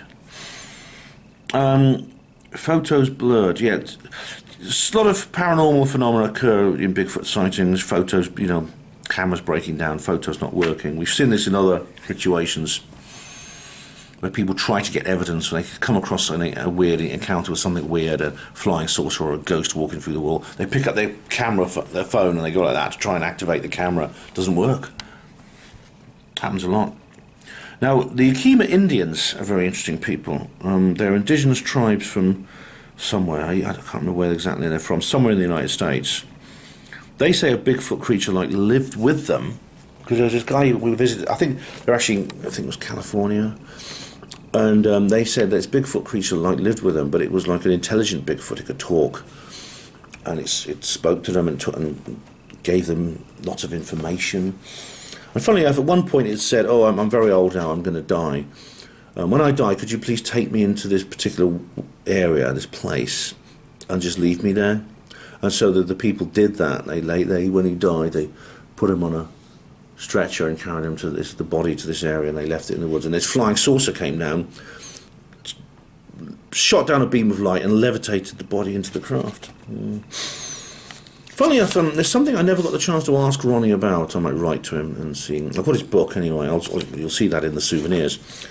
But the Beast of Bolam Lake. Now, this is something that was reported by Jonathan Downs, which sounds a lot like these. It's kind of like a shadow being, which, again, Ronnie talked about. It reminded me of the Beast of Bolam Lake. Funny enough, he says that Bigfoot encounters, and indeed lots of paranormal phenomena, occurs near military bases. I'll actually put my hand up and ask a question. I mean, if you watch Ronnie's talk on YouTube, I don't know where it is, but it'll appear at some point. I'll try and find it for you.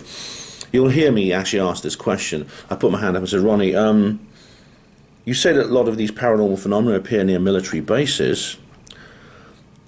Now, is that a cause or effect? Well, which is the cause and which is the effect? In other words, are paranormal phenomena appearing more around military bases because of the nature of the bases, or does the government have an interest in these phenomena and puts facilities nearby to study them? Interesting question. He says probably both. Marble apports, yes. Well, another thing Ronnie got a lot of was apports. These are objects generated by spirit. It's a big feature of the Helen Duncan phenomenon, Helen Duncan situation, and also the Skoll experiment. Little marbles kept appearing in his life. Yeah, very interesting indeed. A very interesting speaker, Ronnie. Nice chap as well. I spoke a lot to him privately. Michael Cremo. Now, Michael Cremo is now very old. I mean, he's easily in his late 80s, I would say, and physically frail. But you know what? Mentally, he's as sharp as a button. And you should never actually think about like mental decline with age is not inevitable. I met a 111-year-old woman once at my hospital. She's actually, when she died, she was in the papers because for a while she was the oldest person in Britain. I had a conversation with her thinking she was about 90, and we had a perfectly normal conversation. Clearly mentally, at the age of 111, she was mentally completely normal.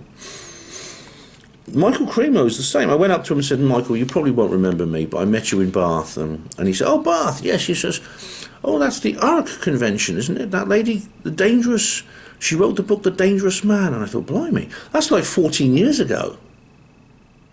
And he remembers it. So he's bright as a button. He talks about the Silurian theory as well. The idea that there's... And his Silurian thesis is actually very radical. And if you read his book, Forbidden Archaeology, which is hard work actually because it is what, about 1,500 pages long, and it's a doorstep of a book. It's like Evans Land in a Brobdingnagian situation. That was remarkably eloquent, Ben. Yeah. But he also has, he literally believes that, you know, humans were hunting dinosaurs, I mean, in a non-sort of like creationist, flat Earth way. He's interested in consciousness and the brain, and he says, he talks a bit about consciousness and how, you know, this conventional viewpoint doesn't make sense, that molecules and electrical activity in the brain causes us to be conscious yet. No one knows exactly why. It's an article of faith, I think, that materialists are hanging on to, and I've talked a lot about this in other videos. The idea that there's another theory to the soul, to consciousness, to mind, you know. But it says consciousness must have needed vessels since the beginning of the universe, so it makes sense that they created intelligent life forms to incarnate into, you know. He talks about his own personal experience of censorship. Someone asked him what the oldest artifact he'd ever found was. I knew the answer already. It's this metal ball, a sphere found in South Africa. In fact, there were several of them found. They are, they have around them some dotted lines in several rows, which resembles around the equatorial area. It seems unlikely these could form by accident. They actually resemble a cricket ball with the seam, the stitched seam. But they were found in South Africa in a strata which dates them to 2.8 billion years ago. This is when the Earth apparently had nothing but microbial life. You know, the Earth was very young at that time. Underwater seas from the Vedas, nuclear explosions on Mars. Similar phenomena on Earth, like is there signs of old nuclear explosions? Well, Mars was definitely a very different environment in the past, and it changed radically into what it is now. It had a more Earth-like environment, and maybe had complex life. And now it's a very cold place with very little surface water. In fact, no surface water and a thin atmosphere. That could have been. It's probably more likely that was caused by the volcanoes, because there are huge volcanoes on Mars. Are any academic institutions interested in him? Funnily enough, they were. Someone asked about Göbekli Tepe, and should we build stone structures for future archaeologists? Now, this is interesting because what are we building that would survive thousands of years into the future right now? And the answer is not a lot. Most of our buildings, actually, with very few exceptions, without being constant, I mean, obviously they stay there. People think because they've lasted so long, they would last indefinitely. But the only reason they've lasted this long is because they're continuously maintained. If we all got up and walked out of Las Vegas right now, in a century, these huge, proud buildings you see around you, they start to crumble. The strip and the other roads, trees and grass would grow through it. Within probably a little over 1,000 years, there would probably be very little sign that a city had ever been here. Yet, we'd have to build something like the pyramids of Egypt. I mean, ironically, those 5,000-year-old buildings would probably be around long after much of what we had constructed would be. And in fact, even in previous ages, like in ancient India, people actually asked this question: what can we build? What legacy can we leave for the people who have to live in the age of Kali, which is kind of now? But the age of Kali is basically from, I think, around about early first millennium to now. Very interesting. And you see, the people of Göbekli Tepe. Interestingly, Göbekli Tepe is very old indeed. It's dates to around just around about after the Younger Dryas. So we're talking about 8 to 9,000 BC. So it's twice as old as the pyramids of Egypt. Yet what did the people, when they created these stone monuments with amazing precision, amazingly built, including artwork, depictions of various animals and things like that, they then buried them. They deliberately buried them. Yeah, maybe that's what they were doing. The final speaker of the conference was Kathleen Ball, at least I think she was one of the last speakers, the last one I saw, and talks about the Brazilian Templars mystery. She found a cave in Brazil, and she's made a video called The Brazilian Templars, which is on Gaia. And she goes into her background. She had a near-death experience in 1990 that changed her life. She went to the Amazon jungle and cancer by the Indians there in a ceremony, an ayahuasca ceremony. She met John of God, he's now in jail. I know he's a controversial figure. And she found this cave with a cross carved above the entrance. And she found spiders and bats in there. She didn't hang around. She's not Indiana Jones. But she went back later after there'd been a big fire and the bats and spiders had gone. And she was initiated into a new life. She had a liver transplant, and her house burned down, and she lost everything. But that was sort of like the beginning of a new thing for her. Very often these horrible things that happen can sometimes be like that. I mean, a good example in my life was my discharge from the NHS. It completely changed my life. It was a bad thing that happened, but I mean, looking back now, do I regret it? No, I don't. She found artificial tunnels like the Templar tunnel in other places, and to me they resemble the Dashwood tunnels which I went to in High Wycombe, with Hellfire Caves, and she found similar Templar sites in Dom in France, and also at places like Sintra in Portugal, and Derinkuyu in Turkey as well. And and she talked about the Mary Magdalene bloodlines. And it was quite moving, some of the things she talked about. Like, she had this liver transplant, and she'd been interacting. She said, because she's a medium as well, she'd been channeling the spirit of the person who donated the liver, and she even got in touch with his family in the end, and she'd been taking these anti-rejection drugs, which are actually very harmful and have nasty side effects, and basically most patients have to take them their whole lives. But she asked, she wanted to make this. She said, "Would you make this liver mine?" And she asked the person who donated it, "Could you help me make your liver part of my body so that I don't have to take these anti-rejection drugs?" And she had this ayahuasca ceremony in the Amazon jungle, and she found she didn't need them anymore. The liver had become part of her body, and her doctors were astonished. So I didn't get her book. I was tempted to get her book, but I didn't in the end. Yeah. And she's an empo as well, like me, an empath, which is she has that disorder, shall we say? Oh yeah, really, really interesting speaker, and that was the final speaker of the conference, Kathleen Ball. Okay, this is the part for which some of you is your favourite part of the entire HPANWO TV movie. Yeah, this is souvenirs, and my first one is a really good souvenir actually. This is the wristband I bought off the chap who was ill on the coach that allowed me to go to Area 51. I'm keeping that as a souvenir. This is one of my reading books, Hunt for 0 Point by Nick Cook. I've read it before, thought I'd bring it with me. Haven't read it at all on this journey. Now I read a little bit of this, actually on the coach on the way to the airport. I didn't actually read it on the plane in the end. The Galileo Project by Cy Rossa, which is kind of like a disclosure novel. I'm actually in touch with this guy. I found out about this when I spoke to him personally, and I'm interested in talking to him about it because it's very similar to my book, the Roswell Rising, and it's sequels in many ways. Here's another book, Factor by Justo Bullhead, story of an independent rap artist. Now this, let me pause and read that, based on a true story.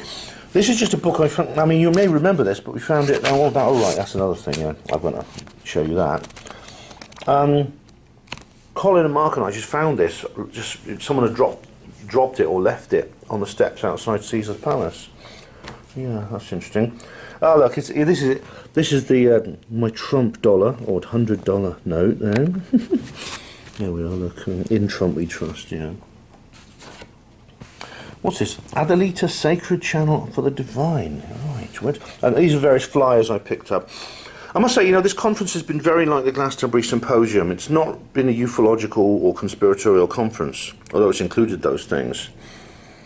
It is actually, you can pause and read this. It is actually more like the Glastonbury Symposium. A lot of the people were very Glastonbury-like, you know, like that lady Sheila I met. Sedona Ascension Retreat, this is good. Sedona's, and here's the speakers, don't know if you recognise any of those. Let's have a look. I don't actually... Oh, Linda Moore Howe! Hey. I don't remember any... I don't recognise any of the others. But the LMH is there, good. I can't get to that, but Sedona is actually a bit like Glastonbury. It's kind of it's in Arizona, USA. It's kind of a new age thing. The Disclosurefest Foundation. This is a little booklet that was given to me, which is all about the organisers. Leaflet, the Starseed Initiative. Looks good, Clean Air Initiative. Yeah, it looks good, that. Gift card, 15 days free, code Disclosure. Quantum upgrade, yeah, alright. And it just tells you what it does there, neutralises all those things. That's deodorant in there. It's Aramco, actually, got that from the Body Shop. That's my glasses. That's my Stairway to the Stars bag, which was given to me when I arrived. Very nice. This is burnt. Looks like my sheet is burned. Oh. Well, I mean, there's no smoking allowed in this room, though. Look, they have this thing that says, no, you're going to charge $400 if you smoke in this room. Okay, this is my notebook, Truth Seeker Notebook. If you tell the truth, you don't have to remember anything. Remember this is. Do you remember this? In a time of universal deceit, telling the truth of the revolutionary act, George Orwell. This was a present from Truth Seekers Northeast, Maureen and Dolan, and I've been using it. That is a plastic bag. These are both pens. This is my another souvenir here. Of course, you know this. This is my guest Stairway to the Stars lanyard and ID. My badge that says I'm in the conference. Oh, that is Flow with My Go Savvy, and that's she hasn't actually got the website set up yet, but as you know, that is actually Sheila, that lady I spoke to, who she's actually setting it up. That is some lotion, which is it's actually very good. I've been using that instead of my regular moisturiser. It was actually provided in the room. That's my camera charger. Oh, here's of course Stairway to the Stars. This is my notebook here. This is my guide. This is the little booklet you get when you arrive. This is your guide to the conference. all the speakers there. There's a map of it. There's the shed. This is the schedule. See, and this is the map of the location. That's the merch hall. There's Lotus 1 and 2, and there's the Galleria. The Galerias. There's the merch hall was there. That's the place with all those escalators, and there's the desks, and that's the merch hall. Right? And of course that's actually called the King's Chamber now, the Egyptian ballroom. This is Ronnie LeBlanc's book, Monsterland: Encounters with UFOs, Bigfoot, and Orange Orbs. Yeah, looks just perfect, isn't it? And it says here, this area known to the locals of Leominster, Massachusetts as Monsterland. It's actually called that by the locals, obviously for a reason. So you can pause and read the rest of that. As I said, Leominster is probably similar to Cannock Chase in that respect. That is lip balm. That was provided on the plane, and I've kept it, and I needed it actually because my lips have been dry. I've got quite full lips, as you know, if you see me, and the low humidity has caused them to get dry. That's the moisturiser I brought with me in the security bag, by putting that in the airport when I left.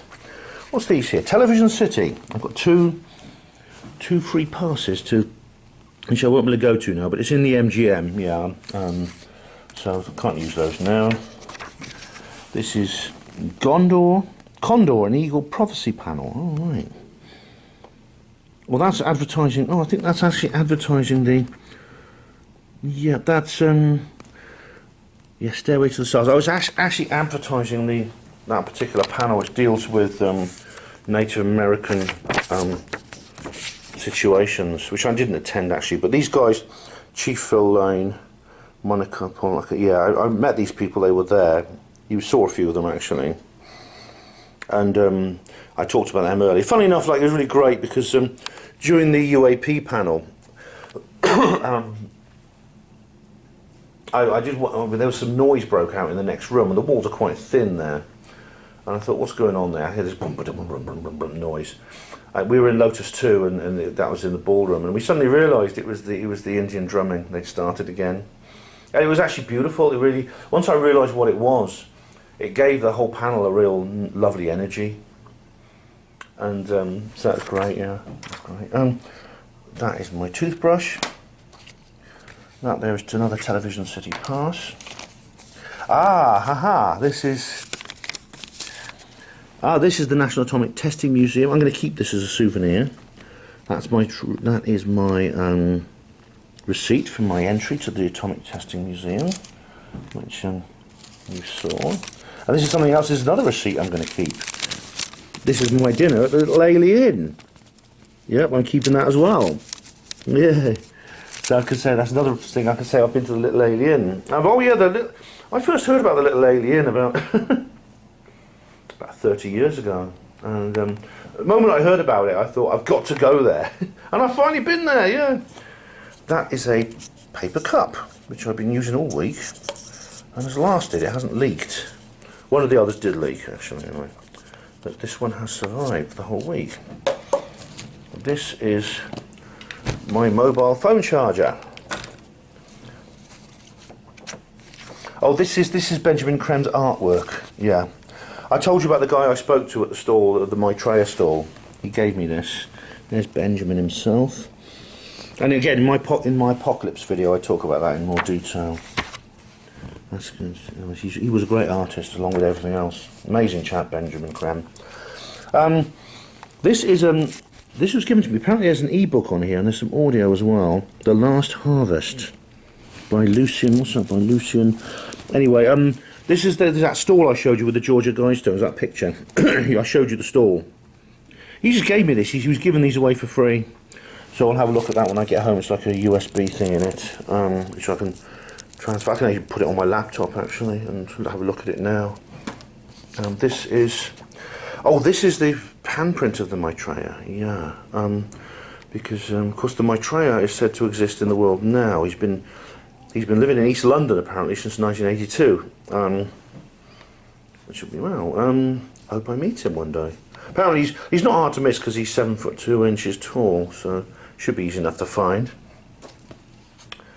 And this is Michelle. Oh, this is the producer. This is the lady I showed you. I interviewed Jimmy Church's producer for Fade to Black, and this is her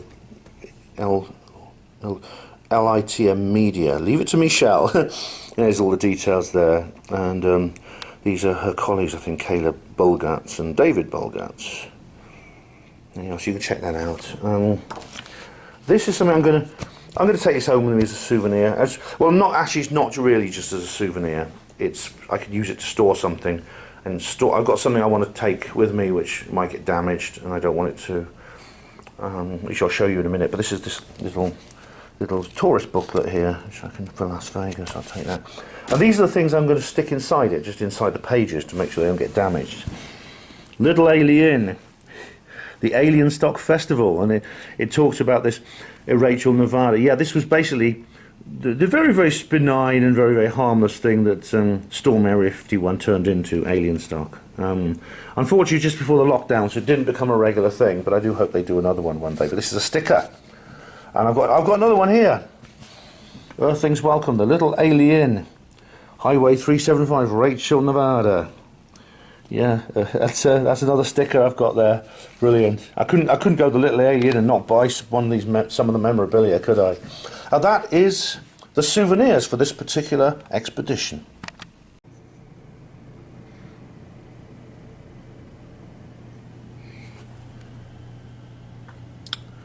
Another last look out on Las Vegas from my hotel window. I'll say more about my general feelings probably when I get home, because I'll probably have them all together by then. I'll be leaving for we're not going straight to the airport, because the flight's not till this evening. We're going to have a little wander around town, kill a few hours before we go. I have got a bit of post-conference blues, actually, just slightly. Very mild, but I did feel a bit sad yesterday, feeling I was missing the situation. I would miss the conference when it was over, in the Luxor over there. I thought, yeah, it's sad, it's gone. I'll miss it. I'll miss the people, I'll miss the speakers, and I'll miss the atmosphere, having the conversations, like I always do. The post-probe blues kind of thing, but much milder. I mean, obviously probe was finished, but even before it finished, I found myself getting less post-probe blues than I used to. So I'll miss that. What about Las Vegas itself? Will I miss this city? No, I won't. I think if I ever come back to the United States, I'd probably like to go somewhere different. Now, this doesn't mean I will never come back to Las Vegas. In fact, if there's another conference, I will. But this place is not somewhere where I fit in. Although that being said, I failed. I failed to achieve my negative ambition to be the only person who ever came to Las Vegas and never put on a bet. Last night, when I bought some beers last night from the bar just after Colin and Mark went out on the town, and I did slip $1 into one of the machines. Pardon me, on the bar. And I played a round of 5-card turnover. Did you win, Ben? I hear. What did you win? I won nothing. I lost my money. But I did have a little flutter. I did. So there you go. You can't come to Las Vegas and not at least try it. I think you got to try. It's just everywhere. The fruit machines, the card tables. It's just, like I say, almost every building has a casino in it. It's just, definitely. Anyway, guys, I'm going to head off soon. I've just almost virtually ready to go now, so I've just got to pack my bags, and then we're off. And all the chemtrails have come back. Right, that's the first time I've seen chemtrails this week. Right.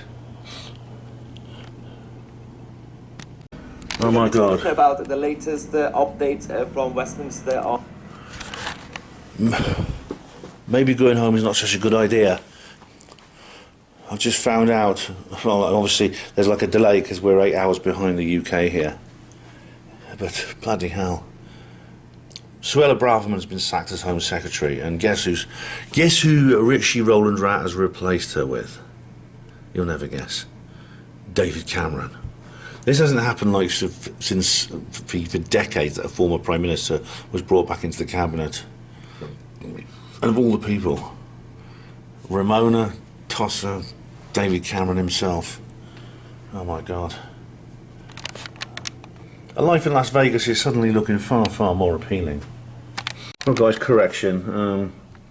David Cameron is now Foreign Secretary. I don't know if that's better or worse, but Suella Braverman, this lady, she's been sacked and replaced by James Cleverly. Apparently George Osborne is coming back. Oh my goodness me. I think I've just been watching Maya, and he's been saying that he put this tweet out. Here we go. This is from Nadine Dorries. The door opens for the return of Osborne. He'll want a safe seat, if such a thing exists. Then into the leader of the opposition slot. You heard it here first. Nothing happens by accident for these guys. It's all long planned. So it sounds like the Tories have literally thrown the next election. Yeah, it could be. Either way, man. I mean, it's the next election is going to be. It's going to be. I'll say more at the time if there is anything to say about it. Okay, we've had breakfast. We're just having one last walk up the strip before we go to the airport. This is here older Victor Nevada has been here, Burlington.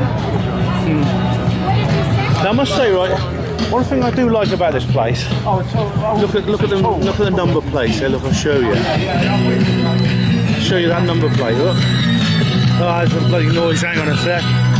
I get past the noisy bit. Get past that. See that? See that number plate? Oops. Here's another one. Look, there's a good one. They're decorated like the car number plates are little pictures on them. They're sort of like a form of decoration. I quite like that. I'd like to take a shot of this. This is for Lily Brunton. I'm sure you recognise this. You should buy them here.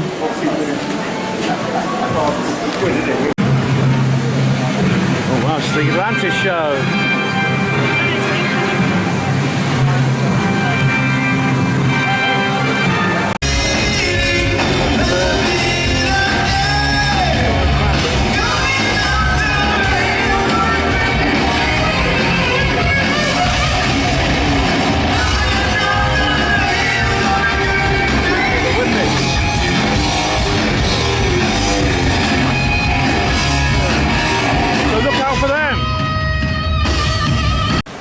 And those are flamingos.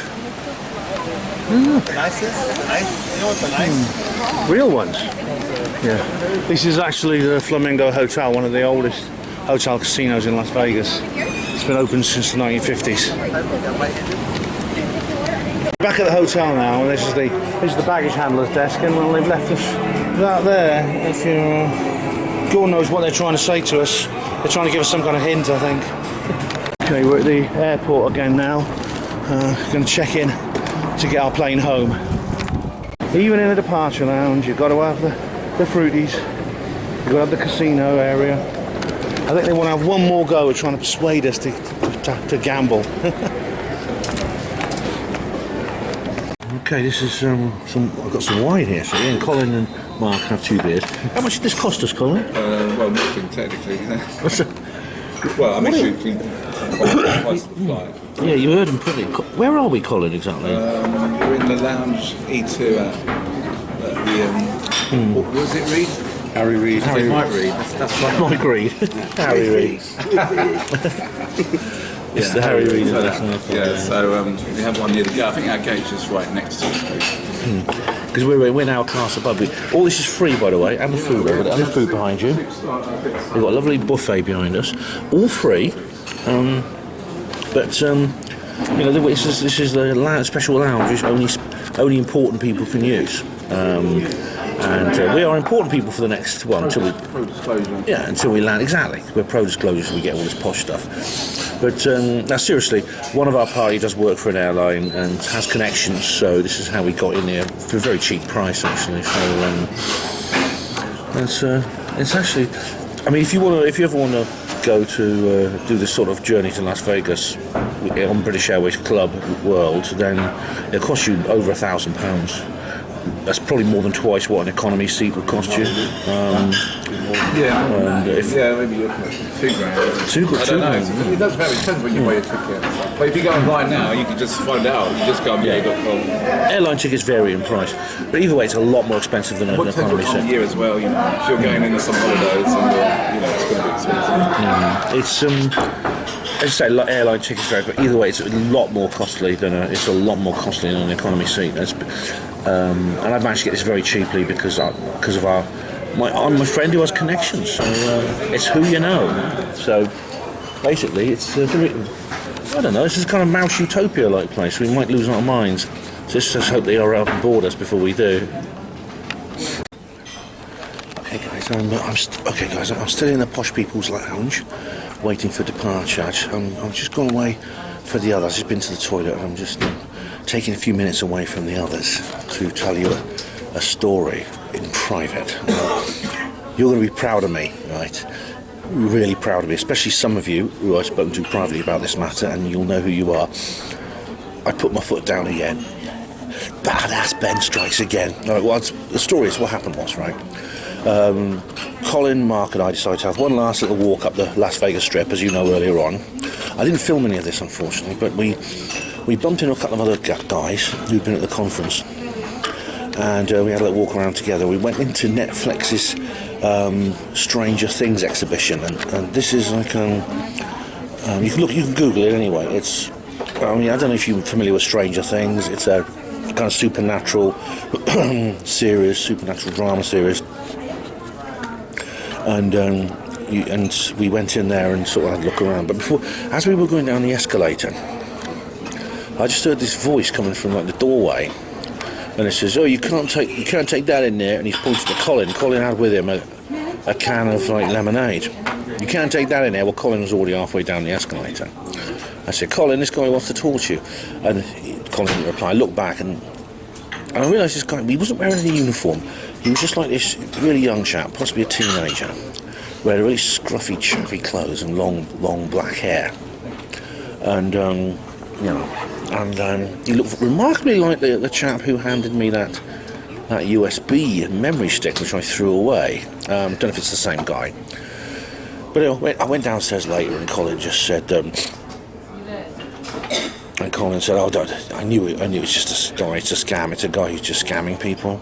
He's trying to get drinks off people and things like that." And I said, "Well, I'll go and tell someone. I'll go and tell a member of staff, because I mean, this guy could say to somebody, hey, somebody vulnerable, and point us and grab someone's handbag. You can't take that down there, because it was all down an escalator. I should point out, like a lot of things in Las Vegas. And this guy could go and take someone's handbag or something, And then one of the guys who we'd met up with, I said I'm going to go and tell a member of staff. He said, "Leave it, Ben." And he didn't say, "Oh, Ben, I think it's not worth it." He wasn't. He barked an order at me. "Leave it, Ben." And a lot of people do this, and think they can get away with it. And I replied to him, "No, I'm not going to leave it." I said, "Stop telling me what to do." And I went and I told a member of staff, "There's a guy at the top of the stairs trying to take things off people." And, once I've done that, it's in their hands. It's their business. It's their store. And this guy, for the next couple of hours we were together, he was sort of like avoiding my gaze, kept looking down at his phone, things like that. And he realised he'd underestimated me, and he understood that I kind of like turned on him and disarmed him in that sense. So underestimate people at your own risk, especially me. But I felt quite empowered by that. I immediately turned to him and said, "No, I'm going to do something about it." He said, "Leave it, Ben." I said, "No, I'm not going to leave it. Stop telling me what to do." And I went and I told a member of staff. Yeah, so that felt good. That felt good. I'm really, really glad I did that. So anyway, I'm now going to just a couple more hours here, and then we're going to board our flight.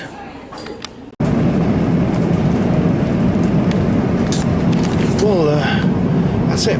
We're on our way. The plane's taken off. Next stop, London. Now, I'm sure a lot of you are going to wonder, you know, I'm sure, in fact I'm waiting for the comments. Ben, what are you doing sitting in the posh seats? How can you afford this? You must be a shill working for MI5. Well, I mean, I've said this before and I'll say it again. It's very simple. It's very simple. One of our team works for an airline, and if you do that, you can actually get these kinds of privileges simply because you work for the airline, and indeed you can bring other people as friends along sometimes, and that's what's happened. It literally is no more than that. I know some people will still think I'm a shill as a result of this, but that is the truth. It is the truth. So there. Anyway, guys, next stop, London. Welcome to London. We're back. We just got off the plane. So, Colin, 8 days. Major mission. How did it go? What do you reckon? It was good. Yeah. I mean, I must say, some other conferences I preferred certain things, like the way they've done it. They did the format where you have people speaking concurrently. So sadly, you know, as much as you might like to see things, you're not going to see everything, unfortunately. Exactly. There's a lot of parallel features. Yeah. You can't see everything. No, so it's a bit in that way. It's a bit. And also, I think the speaker, you know, the gala thing, like that was extra charge, so we didn't do that because that was like some ridiculous price. So there's a couple of things that I sort of would have liked, maybe a smaller hotel, but yeah, it could be the first of many. So I'm not going to say anything too harsh about it. Any particular highlights? Particular highlights. I thought Elizabeth April did a good empowering talk, actually, and also, you know, general UFO other stuff. I mean, yeah, the whole trip for me, you know, was good. You know, to do the Sphere and that was well. People should check that out. Yeah, so yeah, it's you know, it can be quite draining, and then Vegas can take a lot out of you. So it's, you know, 8 days is quite hardcore. But you know, we had a good time, and you know, the flights were great, I have to say. No turbulence or anything like that, and yeah, well, I look forward. I mean, hopefully, they said they might do another conference next year, so who knows? Could be coming back next year, maybe speaking. That'd be good if I can. I hope so. If I could save enough money, I'll go again. I did really enjoy it. I mean, it's had its ups and downs. Not perfect. I had some criticisms of it. Yeah, cool. Yeah, with your trip as well. Well, that was an experiment. I mean, you can't ask too much from people. But you know, I did miss a lot of speakers that I wanted to see. A lot of the speakers, the ufological speakers, were booked on the Saturday evening when people were going to Rachel. Yeah. I'm sure they have to fine tune really, make it better. Yeah. But you know, it's a work in progress. I think so. Especially as now some of the other conferences. I mean, I used to go to Vegas for the Laughlin one, and that was Powerhouse. That's stopped now, and Bob Brown was doing his MegaCon, and that's kind of been in limbo a little bit last couple of years. So terrible name, by the way. I know. It's so easy to. The skeptics love it. MegaCon. And even the World International Conference that is used in Phoenix, I don't even think they did one last September. So it's kind of we have to just watch this space, and obviously got Contact in the Desert, which is Palm Springs, and other sort of events like Conscious Life Expo, but this conference wasn't totally dedicated to UFO subject. It was a mixture of like New Age, I guess. Sort of. You know, it reminded me, in terms of its content, it reminded me very much of the Glastonbury Symposium. Yeah. So on a much larger scale, obviously. More, lots of New Age, lots of spiritual issues, things like that. More. I mean, and that's good. Because I mean, I think it can attract extra people who are just interested in one subject. That doesn't bother me. It doesn't bother me. I quite like some of those subjects. I'm not like a big New Ager, but I do. I'm open-minded about it. Yeah. So, I think everything's connected, isn't it? In a way, it's just finding out stuff that you enjoy, and it's always recommend it to people.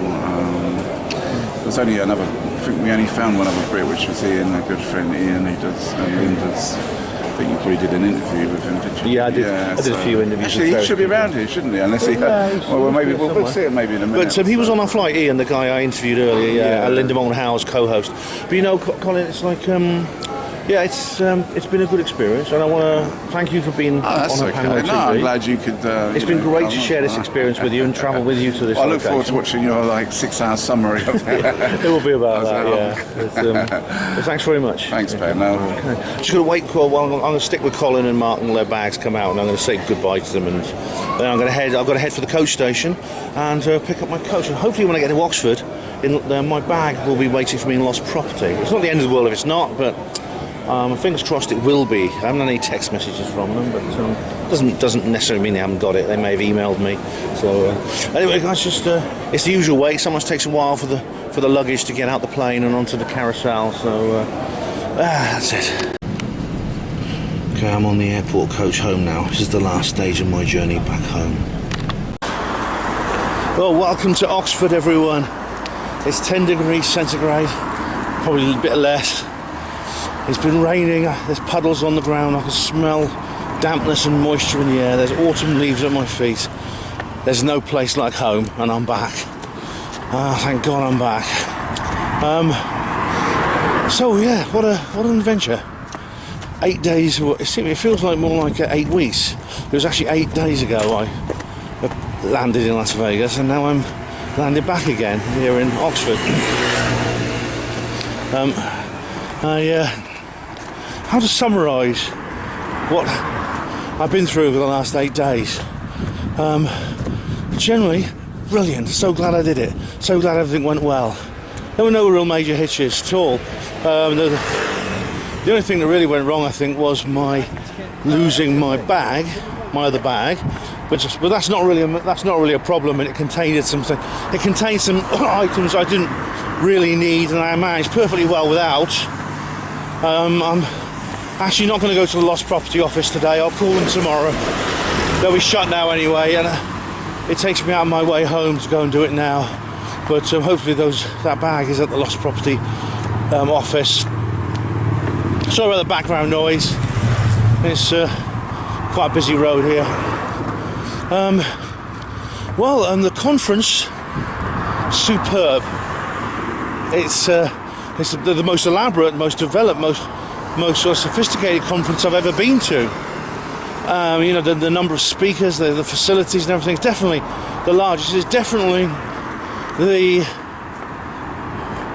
is definitely exactly what Gareth said about the American conferences, yes, and the pig was officially in the shit. Definitely. It's exactly what I expected and what I got. And I did love it. I was like a pig in shit, I really was. And I met some wonderful people, some really nice people. There wasn't the international audience I expected. With few exceptions, everyone there was American. All the other people going there was American. I didn't meet anyone I know from the other conference circuits.